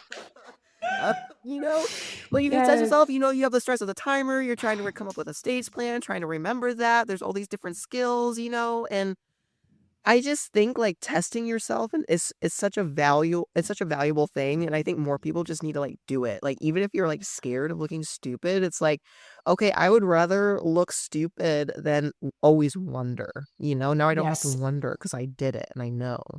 But Absolutely. I don't And even know what we were talking about before, but I just went somewhere. no, I love what you just said. I was asking you how you got into the tactical games, and Oh, yeah, yeah, yeah. honestly, it goes back to the beginning of how you got into social media, you being this authentic presence. Unfortunately, I was one of those people, and still am, dude. I'm breaking out of that right now. I'm really trying my best to like show my acne more and like stutter more and like not post perfect content, and like it was Just a be you. be me. It was a way of control. Like there was a lot of chaos in my life, and I was like, this is one thing I can curate and control.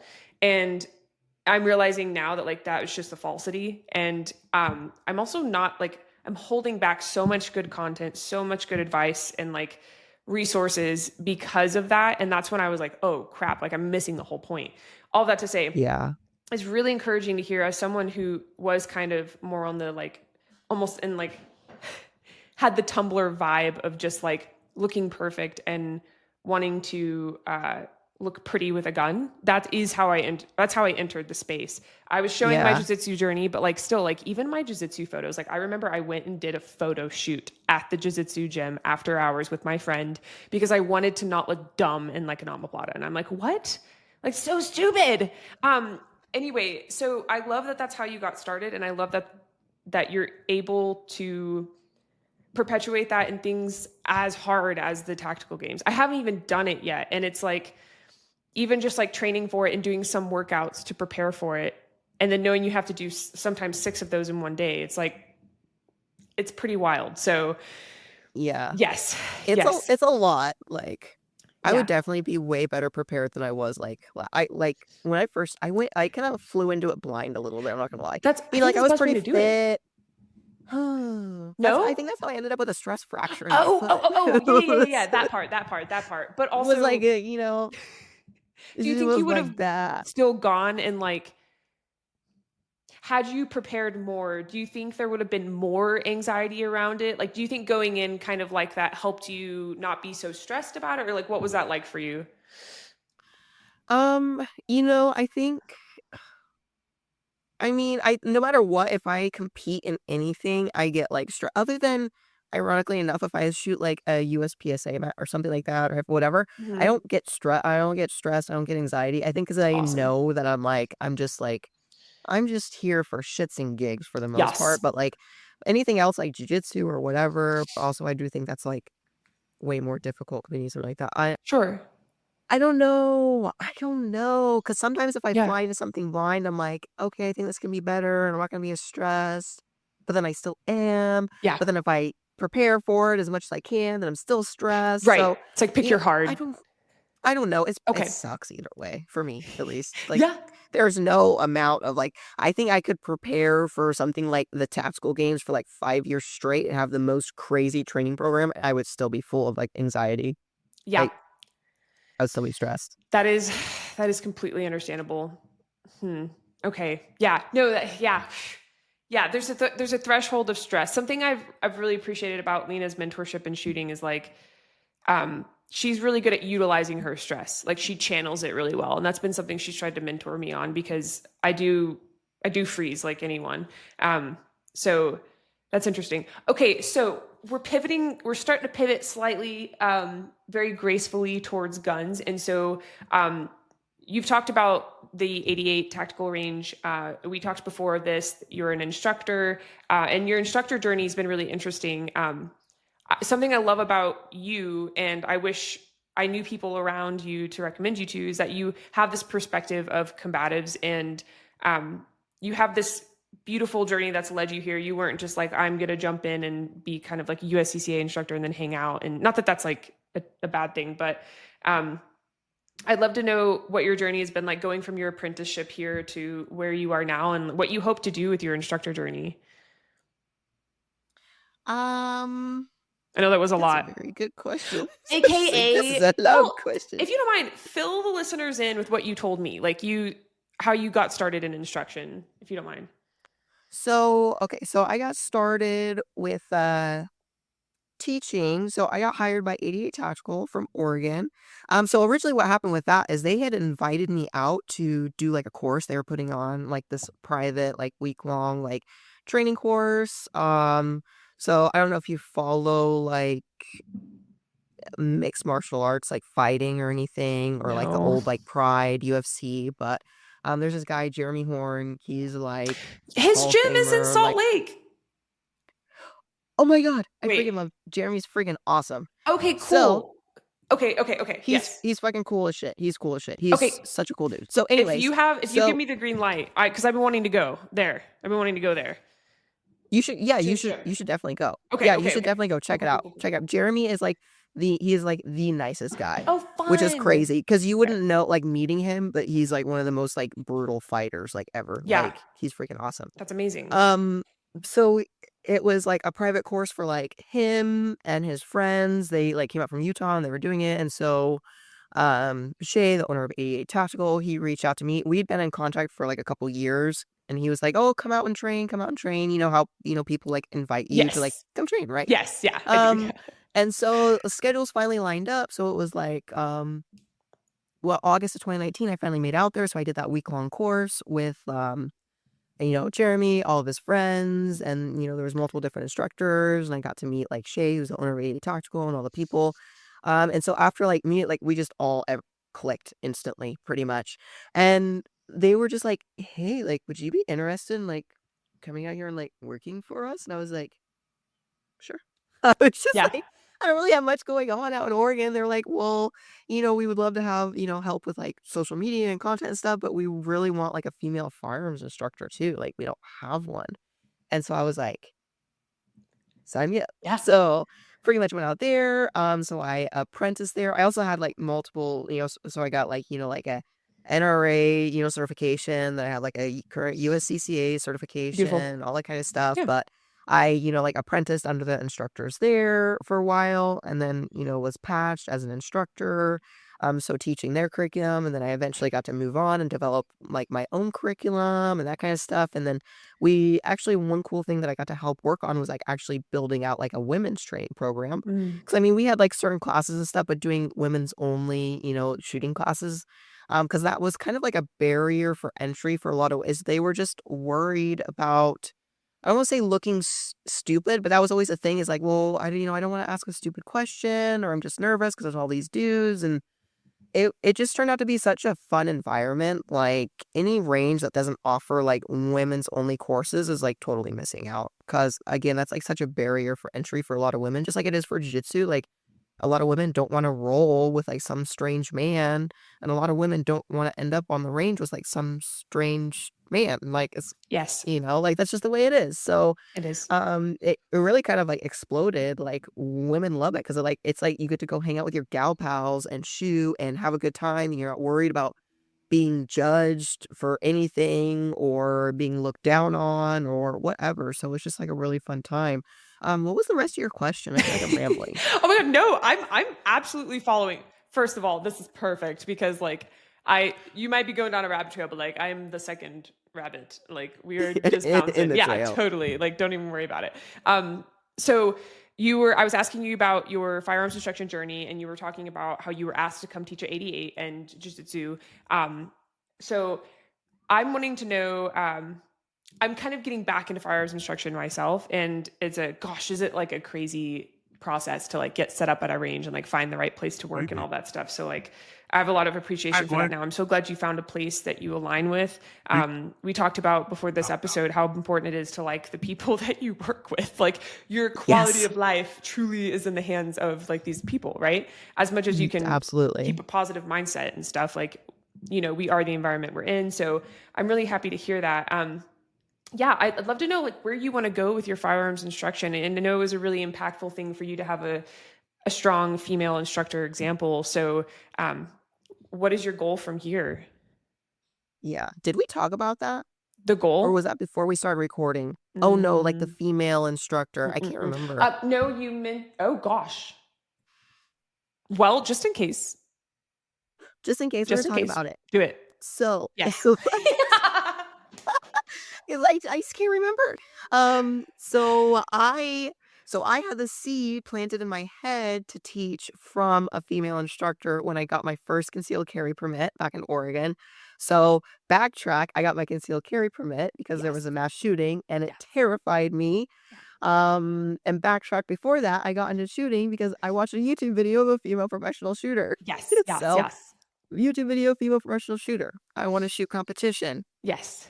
Mass shooting happens, so I'm like, this is an important tool for self-defense. Mm-hmm. I might need this one day to save my life. Mhm. So I get a concealed carry permit. The course I took was taught by a woman, and then that planted the seed in my head to where I was like, I would love to teach one day just because I want to be able to one day pass that knowledge off to Yes. someone else. So cut to, then I end up working for 88 Tactical. And as far now, I honestly don't really know. I think I want to definitely maybe take a break from instructing. Okay. Because Yeah. I love teaching. I love instructing. It's truly like one of my most favorite things Yeah. in the entire world to do. Like I love it. Like my most favorite client is like the woman who's like, I'm terrified of guns. I've never touched a gun. This Mhm. freaks me out. Yeah. Like that is my favorite person. Like that is my Yeah. ideal client because it's like just Beautiful. give me 1 hour and it'll be like a 180 difference. Yeah. And it always is. Oh, I Every love that. I time. have And that chills. is Yes, it's so true. that's Mhm. literally the most rewarding thing for me Yeah. ever. I love it. Yeah. But on the other side of that is when you spend so much time focused on other people, you kind of like because I was spending so much time teaching, and I don't get me wrong, I absolutely loved it. Yeah. But then I wasn't spending time working on like my own journey. I wasn't progressing, and I felt like I was regressing because it's like, well, after I've taught like an 8-hour day, I don't want to shoot myself. I don't want to train. I don't want to dry fire. I don't want to do all these Mhm. things. So my shooting definitely took like a back seat and it started to kind of Mhm. dip off. And And, back to, like, we didn't really talk about it much, but that new series that I kind of started on social media, my Thea gets back into shooting, is because, Mm-hmm. like, just genuinely, I just miss it. Yeah. Like, I miss shooting. I miss training. I miss getting better. I miss taking classes. Like, I have certain goals that I haven't reached yet, and I really want to reach those goals, and I can't do that if I spend too much time focused on other people. Like, because Yes. I have too many other things going on. Just honestly, like, I can't Mm-hmm. keep up everything. So I need to cut out certain things. And so for me, but I feel like, I will get back to instructing. I will get back to it, Yeah. like, heavily, like that is the goal. But I'm hoping that when I do get back to it, I have progressed. So I have more to offer other people. So that's kind of my goal right now moving forward, is just to progress myself. And as I progress myself, then in turn, I can help other people progress even more. So Absolutely. Someone told me once, and I think it was Scott Jedlinski of Modern Samurai. I think he said this on the podcast. He said the best way to get worse, or not, how did he say it? He said the best way to fall short on firearms training is to become an instructor, because your entire that's existence, some like, real ass shit. for real. And it's also, I think it's how, gosh, and I'm going to speak to myself. I'm not saying you experience this, but I know it's easy when you are put in a position of authority, right? To speak at least authoritatively on a topic. It's easy to look at that and be like, cool, I'm good. Right. And then something happens to remind you, like, oh crap, there actually are like gaps in my training right now.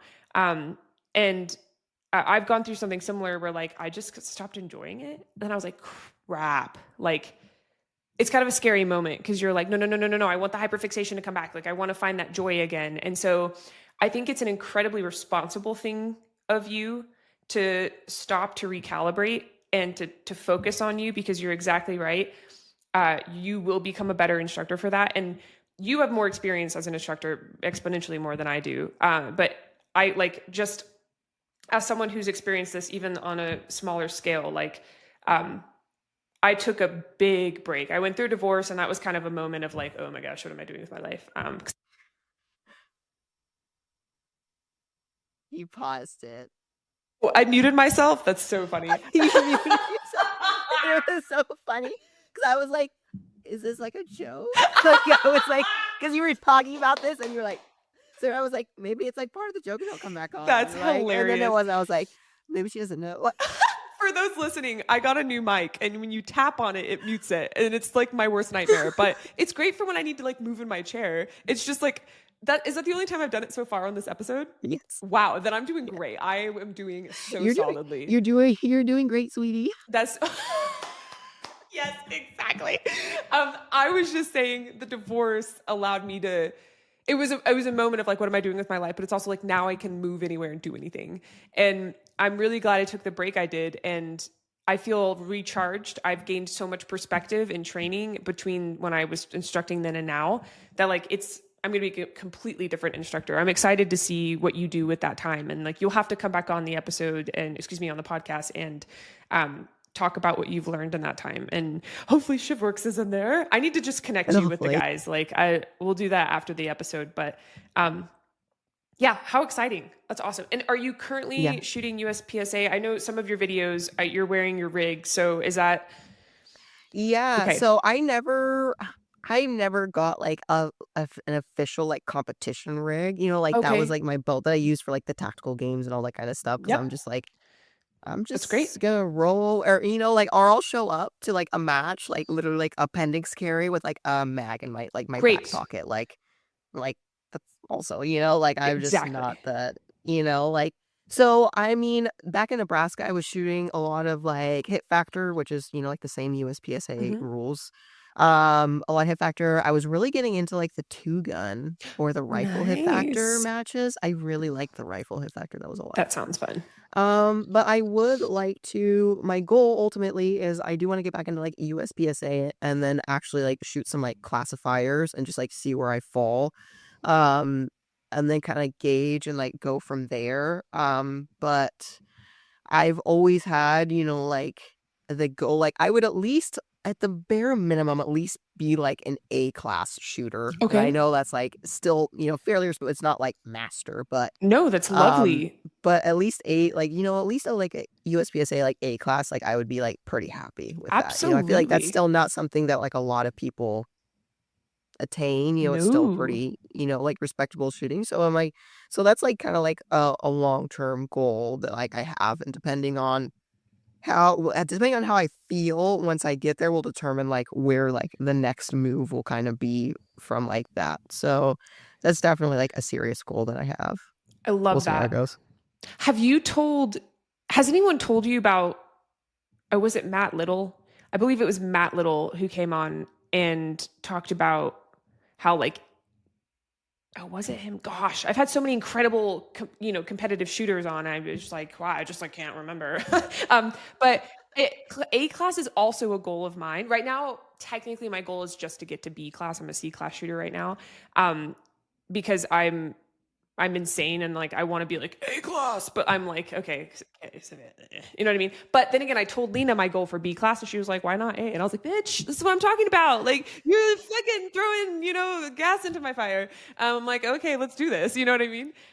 Yeah. Which, gosh, anyway, I'm trying not to go on that tangent, but all that to say, no, I will. I was shooting between Lena and Jaylise Williams, who's about to go as the first woman on the overall team, aka the men's team for the World Pistol Championship, IPSC. Whoa. She's baller. She's so cool. They're a week away right now. We just had a phone call this morning, and we were both having range debacles. I told you I booked the wrong day and everything. She Yeah. was also like, she showed up to her range, and like the targets that were supposed to be there weren't there, and we were both like, "Fuck!" Like on the phone this morning. But I shot between them, and I was like, if I can just keep Jaylise on my left and Lena on my right, like I'm pretty sure I could get A class. Like I'm pretty sure I could make it there. Like Yeah. we're on our way. So all that to say, I think A class is awesome. I've heard it compared to like being a black belt of shooting. Like it's like, then you have, of course, master, grandmaster, and like those are people that like Yeah. dedicate some serious freaking time. And like, not to say that you couldn't or shouldn't or whatever. I'm just saying A class Yeah. is a very, very good goal. I've heard that across the board. So I don't know if someone's ever recommended that to you, if you just kind of like intuitively were like A class, but No, I've had that goal for, I don't know. I think what really did, it's funny that you would bring up Matt Littles because I took a class with him last nice. year, Okay. one of his Bizzle classes, and I did like a little short series on like a day one, day two, like a Oh, little thing cool. as I was going through the class. But him and Angela, like, they were freaking amazing. Angela Like seems awesome. that I've yet was to meet her, but they were both like I love it. freaking awesome. It Yeah. was such a great class. But taking that class, because I hadn't really taken a class in a while. Well, actually, that's not true. I taken another like a law enforcement class like a few months before that. But that was just kind of like a beta test for the class. But anyways, so that class really kind of like ignited like a fire, like reignited like that love for shooting. Where I was like, man. So then after that, I think I shot like almost a match a week for like the rest of the year, or like every other week I was like out Nice. shooting matches, like Wow. whether it was, like just like handgun, rifle, like to whatever. I Beautiful. was just like, it just really kind of like lit. And I was just like, man, like, and I think that really kind of put it in my head too. And it was also another thing is like, I get like really bad, like imposter syndrome, but to me, it's not imposter syndrome. It's just like, I just suck. Like, Okay. but people are like, "Oh, you're actually really good." And so when I Mm, took that class, he was like, Matt, he was like, "I'm like actually impressed." He's like, "Cause I never know what I'm gonna get with, like social media people, if they're actual shooters or not." And he's like, "I'm impressed. You were actually like a really good shooter." And he's like, "I have people like even like texting me, asking me if you were like actually a legit shooter and stuff." I'm like, I'm glad people care. But for sure. Yes, I love that. but, and then I think like that, like, I don't know, like him and Angela kind of like pumping up my tires, it made me like see from a different perspective. It's like, hey, like maybe like I could get there. Like I'm not as bad of a shooter as I think I am. I think Yeah. that just kind of helped like Yes. build a little like confidence to where it's Of like, course. maybe I will shoot for that goal. I will do that. So, Matt, if you're listening, thanks a lot, buddy. Absolutely. Well, and it's one of those things like if you're someone who constantly raises the bar, then like the place the bar was before that you just achieved, the bar has already been raised above that. Like I sent that to Lena. There's a reel that like someone did a really cool kind of like graphic display of this concept, and I sent it to her and I was like, this is you, dude. Like because she's oh my God, she's changed my life from being a friend to a mentor in the gun industry. Just like when it comes to something I really like about her. It's going to be hard not to talk about her a ton on this podcast because I moved here and like and she's on a trip right now, but I see her pretty much every day when we're here. And she always drops like this wisdom bomb. I'm like, bro, can you chill? It's like 9 a.m., you know? I'm always so thankful for it. Don't get me wrong. I always end up writing it in my journal. I always end up just like staring at the ceiling at night, thinking about it. And like one of her big things is like, emotion doesn't have to be connected to your action. And like I have a whiteboard in my kitchen that just says like emotion and like lesser than sign and action. Cause and I want her to tell the story on the podcast. I don't want to take it from her telling it, but it's about how like she has doubted herself her whole life. And like, even like to this day has heavy doubt for herself, which you would never imagine that. But like the way she talks about it is so beautiful. It's like, I show up anyway and I do it anyway. And it's completely changed my perspective on like whether or not I get up in the morning to go run and like whether or not I do things. And it's like, I think one of the hardest things is we're also the people that set bars and then like literally like the analogy I love is like, pretend that it's a bar on the ground that's rolling. It's not one that you're raising in the sky. It's like we go right down to touch it and it's like we accidentally kick it. And then we're like, it's there now. And then we go to grab it and we've kicked it again. And now it's 10 feet in front of us. And it's like, no wonder you don't ever feel like you're touching the bar. You're not. You're actually like, you are achieving the thing and it's the distance traveled. But like the bar itself keeps fucking rolling. So it's like, no wonder you're constantly like, I suck at shooting. And then it takes someone like Matt Little to come along and be like, hey, no, you're actually good, for you to be like, oh shit, you know, like, so that's really cool. Like, I think it's beautiful that you're talking about that. And hopefully it's brought some validation to any listeners that are experiencing that in any facet of life. Cause there's a certain personality where like, that's a thing, dude. And like, it takes surrounding yourself with really powerful people. And I don't mean like power in the sense of like authority or whatever. I mean like people that have relentless belief in themselves, for you to be like, cool, I'm not alone. I can do this and still feel like I suck the whole time. Like there's, I don't know. Yeah. But you should come down to Salt Lake, please. I'm trying not to say like where I live specifically in Utah on social media. So like I'll tell you. Text me. Yes, I will tell you for sure. But I would love it. I love Utah. Dude, honestly, it's dope. The whole like Mormon culture is like the first thing I was moving here, right? And I was like so excited to be close to the mountains. I've got this might be a little revealing about where I live, but I've got the Uintas fairly close to me. And, like the mountains in the Paramount intro, the Hollywood Paramount thing, like those are based on the Uinta Mountains. They're freaking gorgeous. And instead of people being like, oh, Utah's gorgeous, they'd be like, so you like Mormon? I'd be like, nah, dude. Like, there are like non-Mormons there too, But yeah. I'll say, yeah, Utah's gorgeous. And I say you come down and we shoot a match, go to Jeremy's gym, and freaking do a hike. Like, come visit. Dude, I would visit. Love that. Speaking of come visit. This is dude, this seriously, is it would be awesome. That would be freaking freaking amazing. Yes. Oh, hell yeah. Thank you. For sure. Yes. I'm wanting to get this I'm like, Murphy come bed. to Florida. Oh my God. Yeah, absolutely. Wait, Florida. You're not in Florida right now. No, yeah. Wait, hold on. I thought you were in Oregon. No. Oh, I mean, I wasn't very clear because I was born and raised in Oregon, right? Yes. And then I moved to North Carolina. Then I moved back home to Oregon. Then I moved to Omaha, and then I moved to Florida. Oh my God. Sorry. Okay. Is there an 88 Tactical in Oregon? No, it's in Omaha, Nebraska. That's where it's Omaha, that's where Nebraska. I got confused. Yeah. I actually wrote it down wrong. Okay. No wonder. I was like, what I wrote is law. So you know what I mean? You're literally so biased. You're like, you write it and you're like, that is correct now. Like, that is what is correct. This is the truth. Oh my God, that's hilarious. Wait, we're in Florida. If you want to share, I just kind of told you how I am with that. So No, you're good. I'm like on the Gulf side, Cool. like south of Tampa. So a Nice. little bit south. So yeah, it's nice, but I still gotta find like new range, you know. It's just like Okay. I've been so spoiled for like the last, you know, five, however many years at 88 Tactical, because it's like Yeah. we have what, like, I'm trying to count in my head, like a million like indoor shooting bays, and then we have like an amazing outdoor facility, and it's Mm. like I could pretty much just go do whatever the fuck I wanted, whenever the Yeah. fuck I wanted, Yeah. which is like amazing, right? Like, um, and now I can't. So I just gotta Yeah. find, you know, a range that I can like actually like train on. Yeah. That's, you know, so that's gonna be I think a little tip of a task. Yeah. Um, Hopefully, hopefully you find the one. It may not be the first one you go to, but yeah. Gosh, finding a yeah. range is that's actually a whole thing here, but we have I don't know if you've heard of BLM land. Oh yeah, so in Oregon, that's BLM land. That's where I would shoot. Like I Oh, just go on the public land. So yeah. yeah, trust me, that's I mean like that's where I started, just like Yeah. random shit up in the woods, which again, it was a free for all, so I was very lucky. So yeah, Yeah. It's safer than a there's none of public that. range where you've got Oh, people fucking turning their guns sideways on you. oh yeah.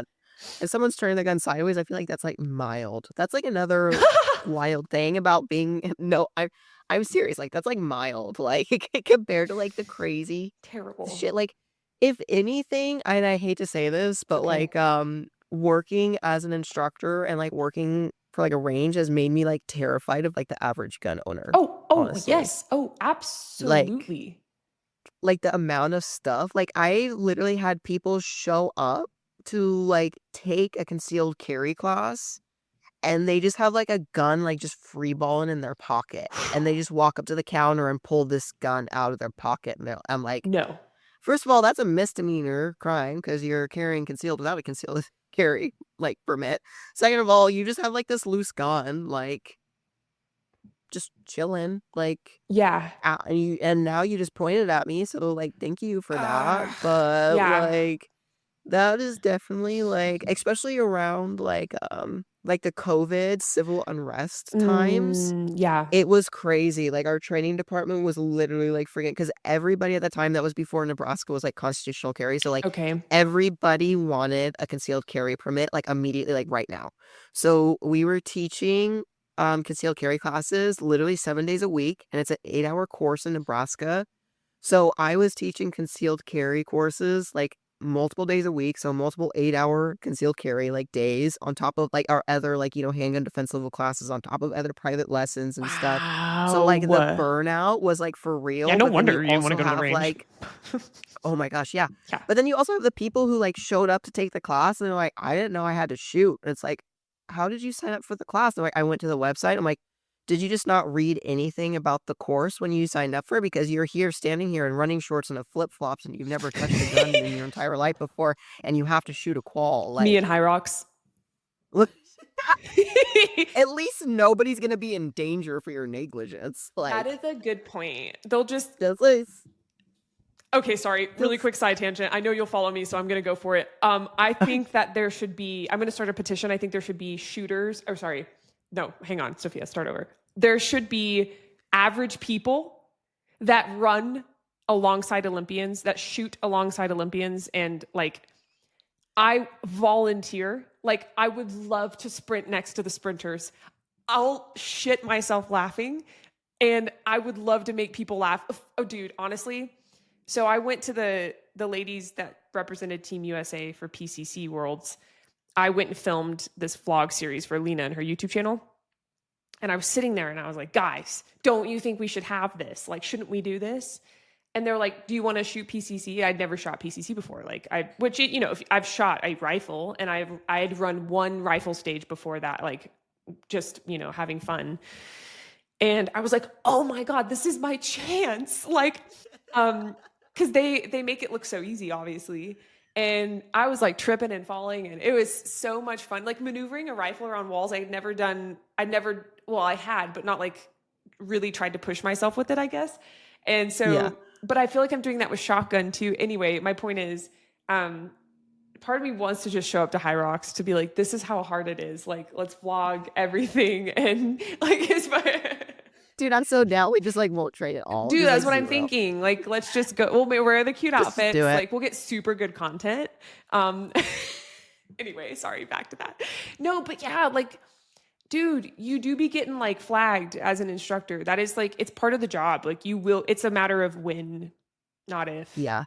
Terrifying. 1000%. Like, Yeah. I think my worst one, and at this point I had been like flagged so many times I was like kind of dead on the inside. Right.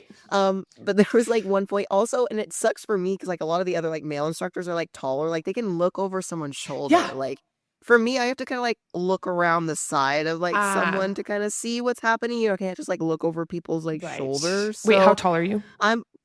I'm 5'6". Okay, solid. I am 5'10", so I am of the male species in that sense. I know. I do be like Lucky you. peeking. You know what I mean? Yeah. Yeah, for sure. Yeah, so I'm like kind of like peeking around shoulders and stuff, and there's like this one instance where this guy, and it's like I know 1000% there's a round in the chamber, fingers on the trigger. He turns so that the barrel of his gun is like this far away from my chest. It's pointed directly at my chest, finger on the trigger. I know 1000% there's a round in the chamber. And I'm just like, hey, buddy, we got to like turn this down range. Because you can't like, you can't startle freak out. somebody. Because Yeah. that's how you're going to get shot, right? So I'm just like, cool. Like, this is my life. I literally like, I had so many guns pointed at me at that point. I literally didn't feel anything. And I was like, maybe I should take a break from instructing. Like, yeah. Like, I literally felt like nothing. Like, I was just like, yeah. That's a good point. It's kind of weird. I think this is solid. Like, I haven't gotten to that point necessarily.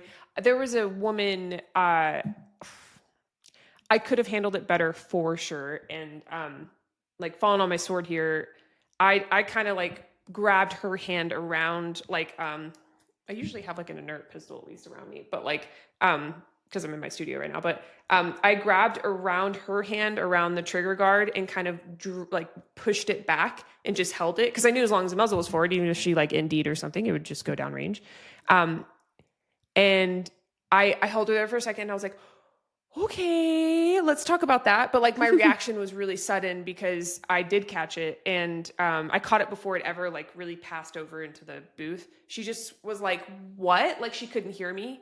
And it was slow enough because she obviously didn't mean it maliciously. Like she was just like when you turn to say something to someone, it was that speed.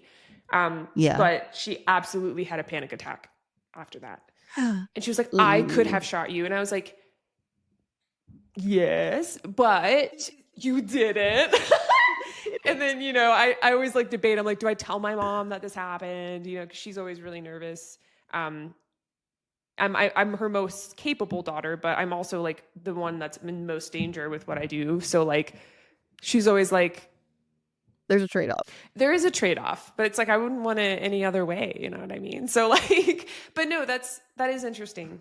It's a good thing to know. I don't tell, I talk to a lot of new instructors because they'll like DM me or stuff. And it's one of those things like this has never been discussed on the 170-ish episodes of She Shield. Like this is a good point. This happens. So yeah.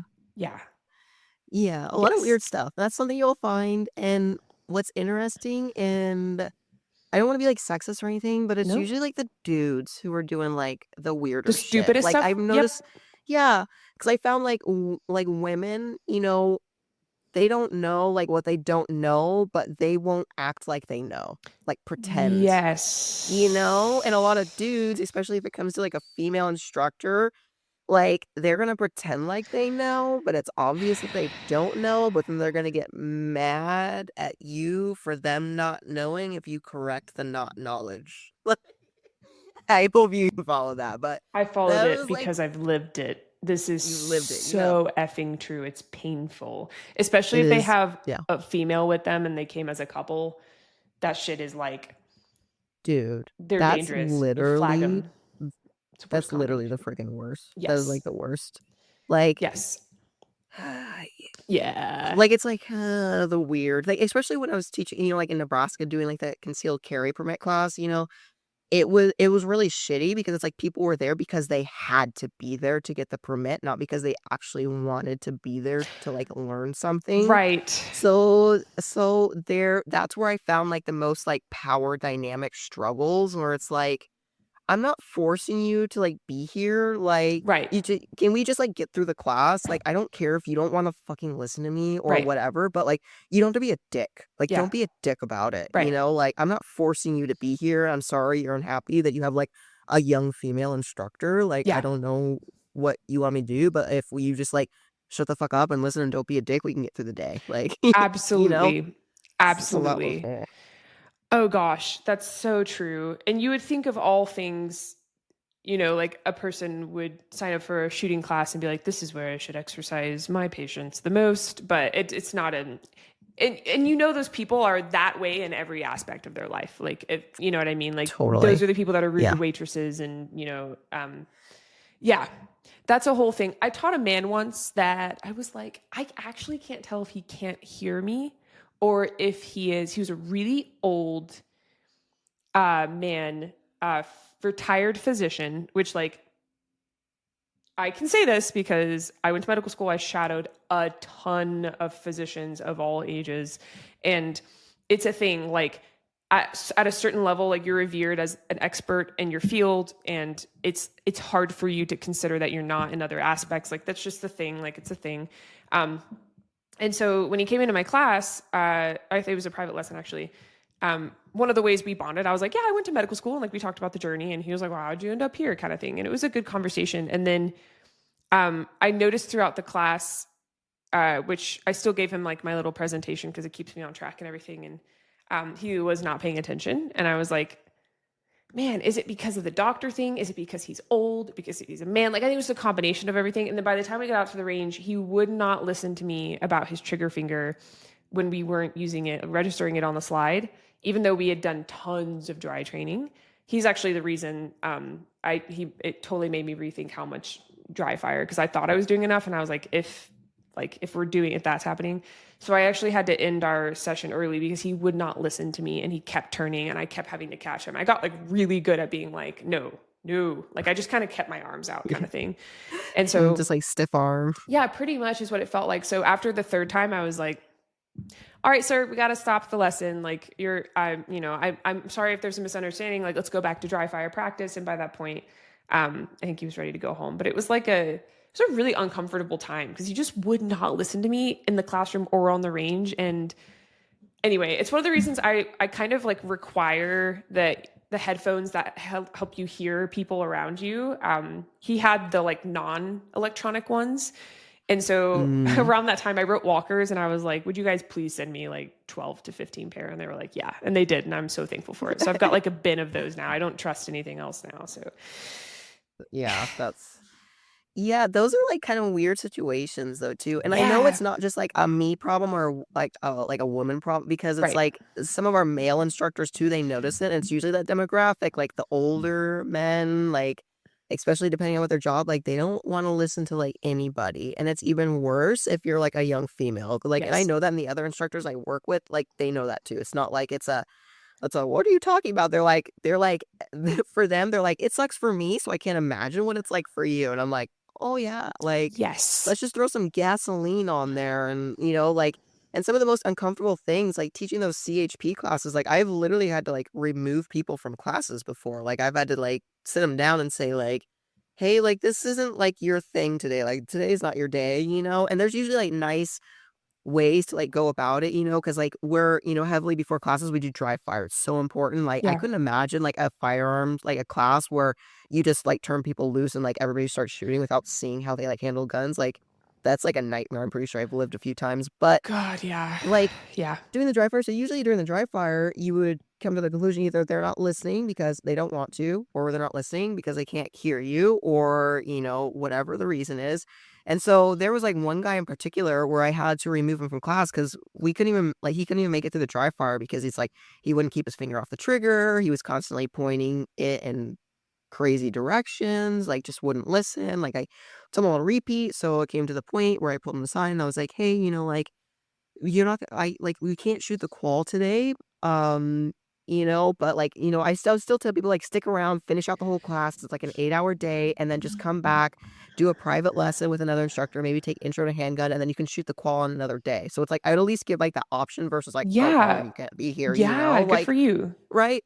Yeah, so I always, give that option. And so when I pulled him aside and told him like, hey, I don't think it's your day. I think you need some more work. He was like, why? Like, what do you mean?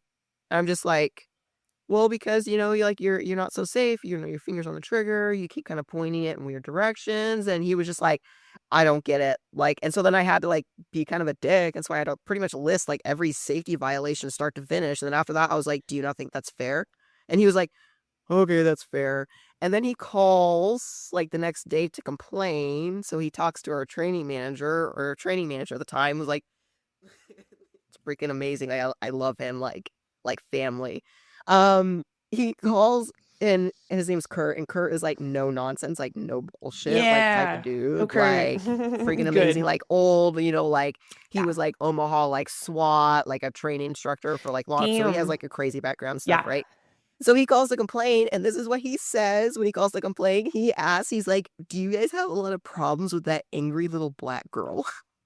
That's what he said. Oh. So from that time on, like, that was my nickname. Like, and that still is my nickname.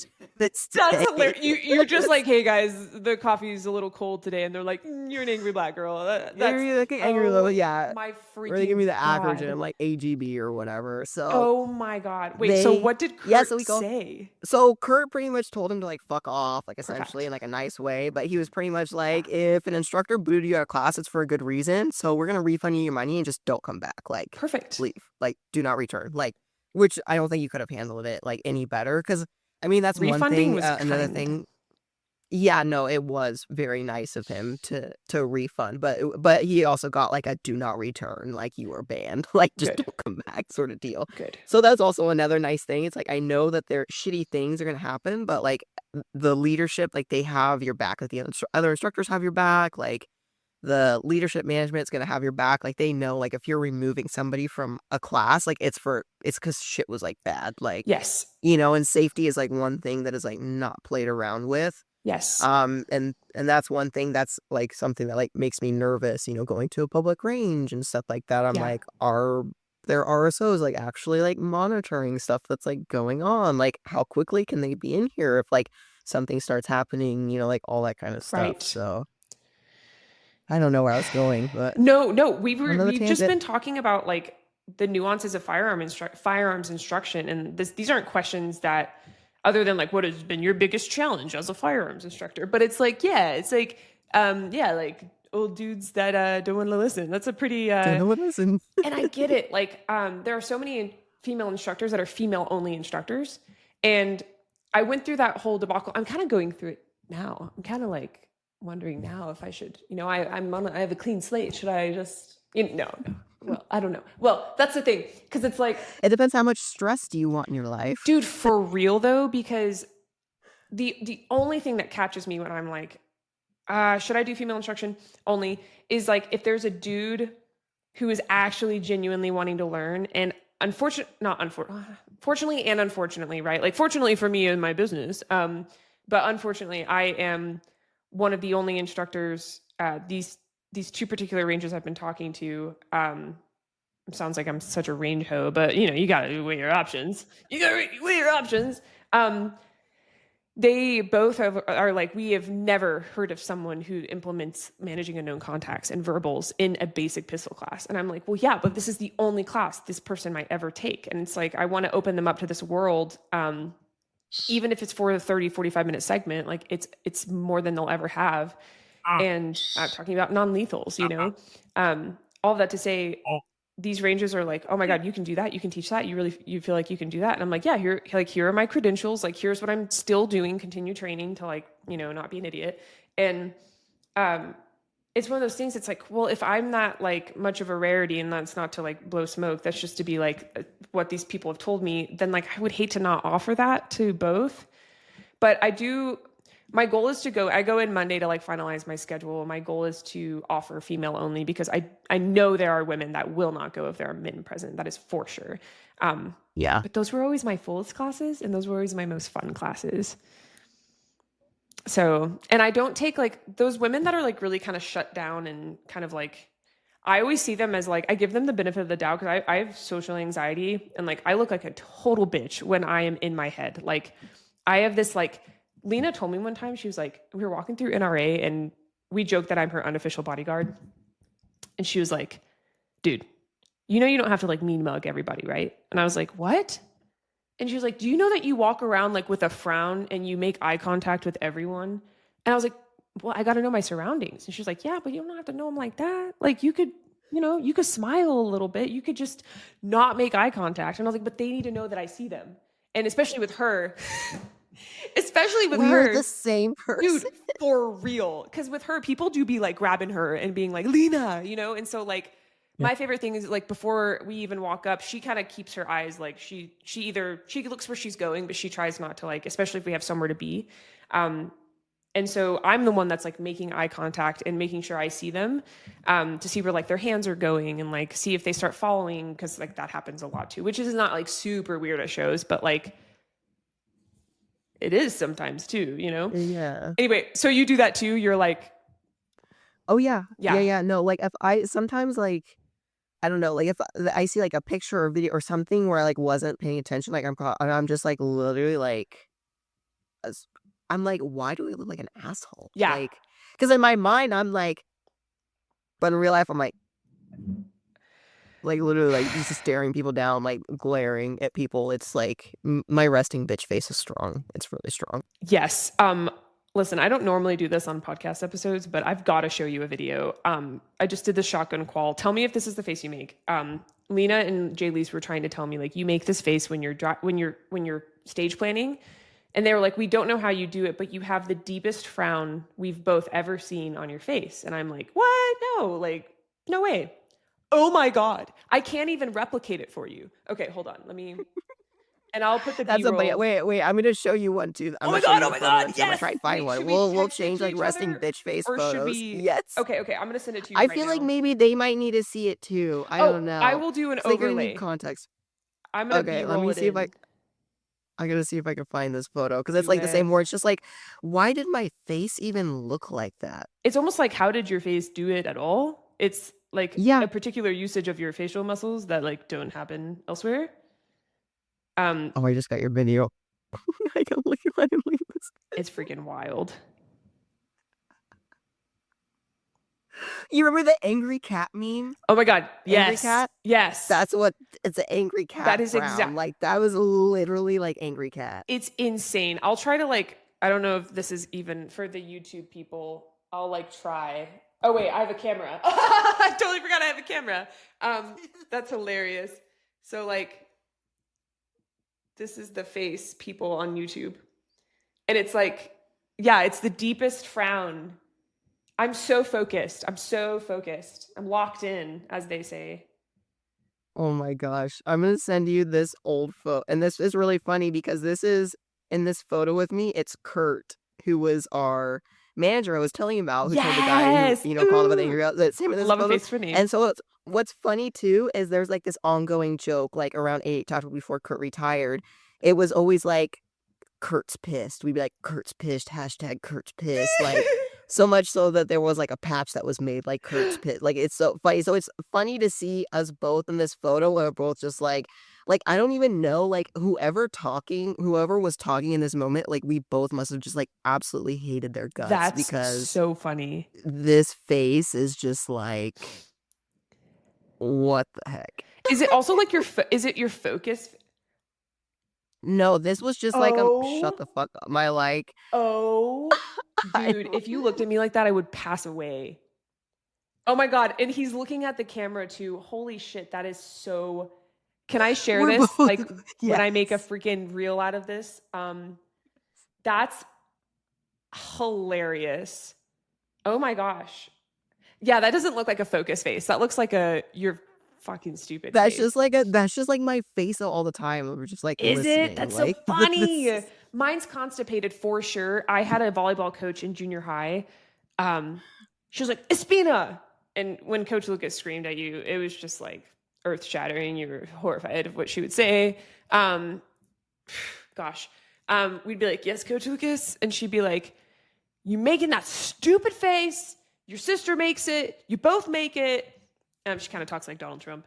And you're like, what are you talking about? She's like, because I was like, what do you mean? And I get like furrow my brow like really hard. And she's like, you're doing it right now. And I'm like, I didn't know what to do. So I was just like, and now I know I do it. And I've probably done it to you a few times during this episode. Like someone listening or whoever went to watch it, they probably saw my face like really focused. And I've just come to accept it. There's no other way around it. But it's like, yeah, it's, God damn. Okay. Have you seen?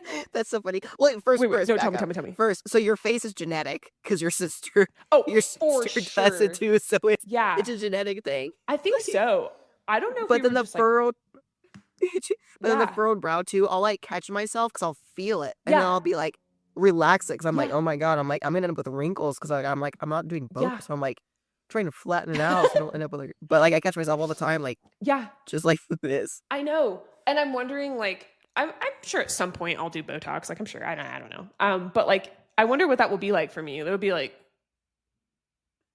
you know what I mean? I don't know.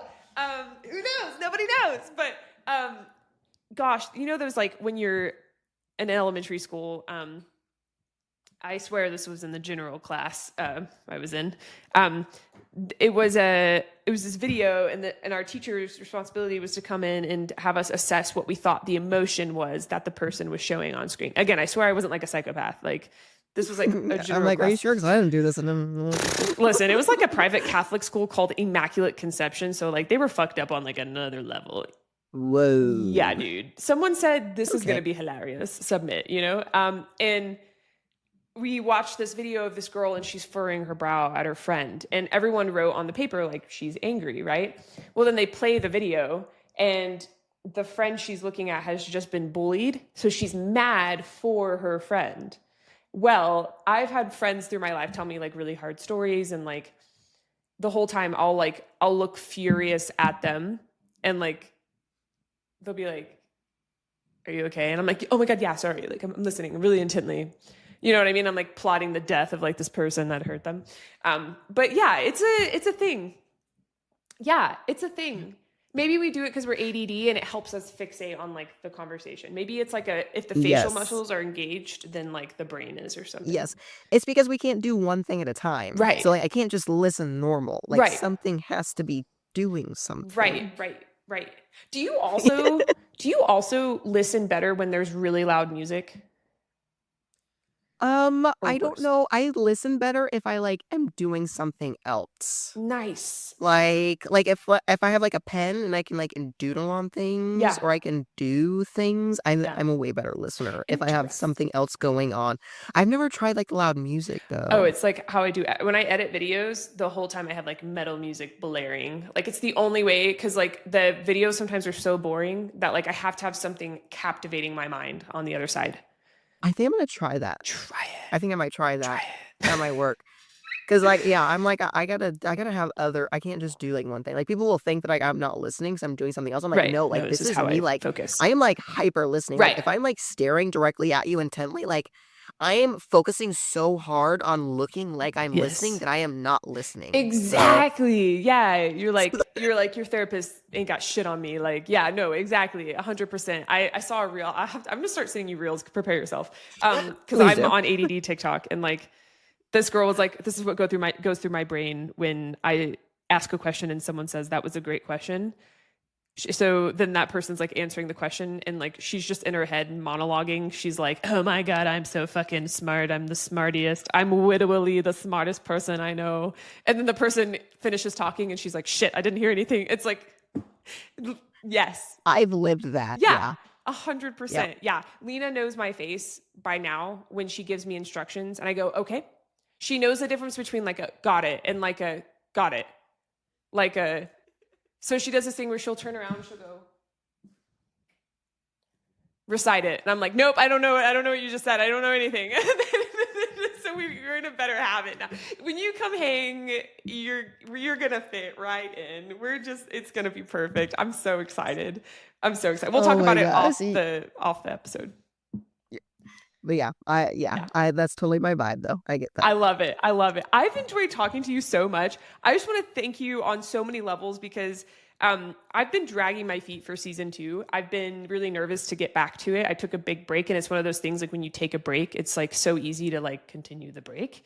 Because when you go back, you're like, I have to come back like full and perfect. And it's episodes like these that really kick me into like, oh my God, this is why I do this. Like, your story is so incredible. I think that the narrative of trying new things is slowly shifting into like delusion is the gift. Like be delusional, push yourself and like see who you become along the way. And you're a wonderful example of the awesome things that can come from that. I love your social media presence. I don't scroll very much. Like I really don't. If I do, it's my For You page. So I don't interact with people much, but I know when I see your content, I feel really good about there being someone that's legit in the space. Because unfortunately that's a pretty small circle. I'm trying to work myself into the legitimacy, part and not just like that. You're definitely there. I appreciate that. I went through that whole, getting out of it of like just posting pretty pictures and like, I'm trying to be more like weird, myself more so. Just yourself. Yeah. Exactly. I think it works out really well for you. Cause like, I'm the same way as you. Like if I'm just like looking at whatever random shit, but like when I see your stuff pop up, like it's always like that video that we talked about earlier. Like I'm like, who else is nobody's doing this shit. Like, and this is fucking badass. So I mean, like you are legit. Like you're there. Like, thank you. You're like in the top tier, like gun girly space. Like you're doing cool shit. And so like, I appreciate that. I appreciate you like having me. Like I'm honoring you. Like you want to be, I was like, oh my gosh, like me? Like I feel like I don't have shit to say. I'm just like, yeah, what did I talk about? Did. Yes. And this is probably the most I've ever talked in a guest speaker episode. I've loved like bantering with you and like, it's lovely. Aww. And I would love for you to come here. My studio's in my apartment. It's great. It's not awkward at all when I invite people. I'm just kidding. I haven't invited anyone that like isn't a friend yet. I'm trying to think. I have someone offered me an office space recently, and I'm kind of thinking about it for like other guest speakers. But it is an interesting dynamic, and we talked about how like it can be awkward on computers to like do virtual interviews, but I've not felt that way. This has been so much fun. Thank you so much for coming on. Thank you. Yeah, absolutely. What were you gonna say? Sorry. I don't know. I was going to say the same thing because like I was worried about the whole awkward. So I'm like, oh, I get so nervous. But I'm like, oh, this has actually been like so fun. Like I've had a great time. Hell yeah. Literally like 2 minutes into us getting on the phone, I stepped on a cord and like my iPad like jumped across the room and she couldn't even like hear me at one point. And then I was like laughing so hard. I was like it was a whole thing. So like I hopefully like set the tone for chillness in the beginning. Yes. But yes, seriously, I love your journey. Please keep being an authentic force on social. Like I know that's a great reminder for me, and I'm excited to see where you go getting back into shooting and what that does if you choose to go back to instruction, right? You can literally do anything. You've proven that. And yeah, I'm excited to do TAC games with you. If anything, just see you there, even if we don't do the team event. Because like genuinely, like I know you're way more fit than I am. So if you were ever like, hey, like let's do, no. You're talking about running and training for a half marathon, and I'm like, okay, but you should like, we shouldn't be high rocks, partner. Listen, like Lena and I call it yogging. That's so funny. I call it slogging. No way. Slogging. Okay, slow jog. Slogging. Ooh, cool. That's so funny. I will tell her about that. Why is it yogging? I don't know. But anytime anyone's joined us, they're like, guys, like, I don't think I can run with you. I've never really run 9 miles. I'm like, no, we don't run. And they're like, oh, it's a walk. I'm like, no, it's a jog. And it's like it's like a 10 to 11 minute mile. It's like healthy. We're peaceful. One of us usually cramps out and we have to walk like a mile of like those 10 miles. But lately we've been, doing better. But no, we will absolutely talk about that. I'm excited to see whatever we do and get to look back on this episode as like a little milestone of this connection. Because it sounds like Salt Lake is just like a very natural place for you to come. So let's Let's put something on the calendar. Yes. Yeah. Absolutely. That would be amazing. For shizzle. Yeah, absolutely. Let's compete. Let's do it all. Is there anything you would like to leave the listeners with? Just advice, a story, anything you'd want to give to someone who is finishing out this episode with us? I don't know, just be delusional because it'll take you places. Just be delusional. Just why not you? You know, like we see all these amazing things on social, people doing all these crazy cool things, and we think like, oh, like man, they can do it, but it's like so can you. Like you can do it too. And it's like I think both of us at this point are proof of that delusion. It's like just do it. Just do it. Just be delusional. Who cares? If you see something, like literally like set a date for yourself, like, and just freaking go do it, whatever the thing is, no matter how crazy or wild or weird. Because like throughout my journey, like trust me, there's been people who are like, why do you want to do this? Like, you think you can really do this? Well, there's going to be doubters no matter what. Like, and if I listened to every person who doubted me about everything, like I wouldn't have gotten to where I've gotten. Like, and now my delusion, I'm like, I am nowhere. But at the same time, again, it's that bar that's continuously moving. But I look back to where I was, you know, like 10 years ago, and I'm like, holy shit, like I've been on crack this whole time. Like, what's going on? You know, like, just be delusional. It'll set you free. That's all I got. I love that. I am nowhere. That is. Oh my god! Oh my god! Oh my god! Oh my god! I've been. Listen, that's probably the funniest thing I've ever heard. That's so true. Sometimes it takes someone being like, tell me your story, for you to be like, ooh, I'm actually kind of cool. Like, you know what I mean? Yeah. Yeah. I tell people I dropped out of medical school, and I get two reactions. One is like, why would you do that? And the other one is, how cool, dude. Like, you paved a path that like had not been paved for, and changed one out that like I knew every step of becoming a doctor, like my undergrad to my years in med school, or my year, LOL. I had that, and then decided to step away. And it's like, gosh, if I listened, everyone was like, don't quit med school. Like, don't do it. And I was, understandably, it's one of those things, like, you think someone's going through a crisis. I like cut my hair really short. I got engaged and I quit med school all in like 2 months. And so everyone was like, yo, you good? And I was like, better than ever. Like, trust me. And like even though my husband and I didn't work out, he was incredibly supportive as a fiance. Like, it had nothing to do with him. So like, you know, it's great. And like, I agree. I'm glad you're here as a testimony to that mindset. And yeah, everywhere and nowhere at once. Why not? You know? Yes, why not? I love it. Well, thank you so much, Thea. I'm excited for future episodes. For those of you listening, thank you for hanging out this long. That means a lot. If you have not taken a moment to hit download on this episode, subscribe on the platform you're listening to, or maybe even checked out the YouTube or social media platforms, we'll be posting highlights from this episode, including the one with the photos of our RBFs.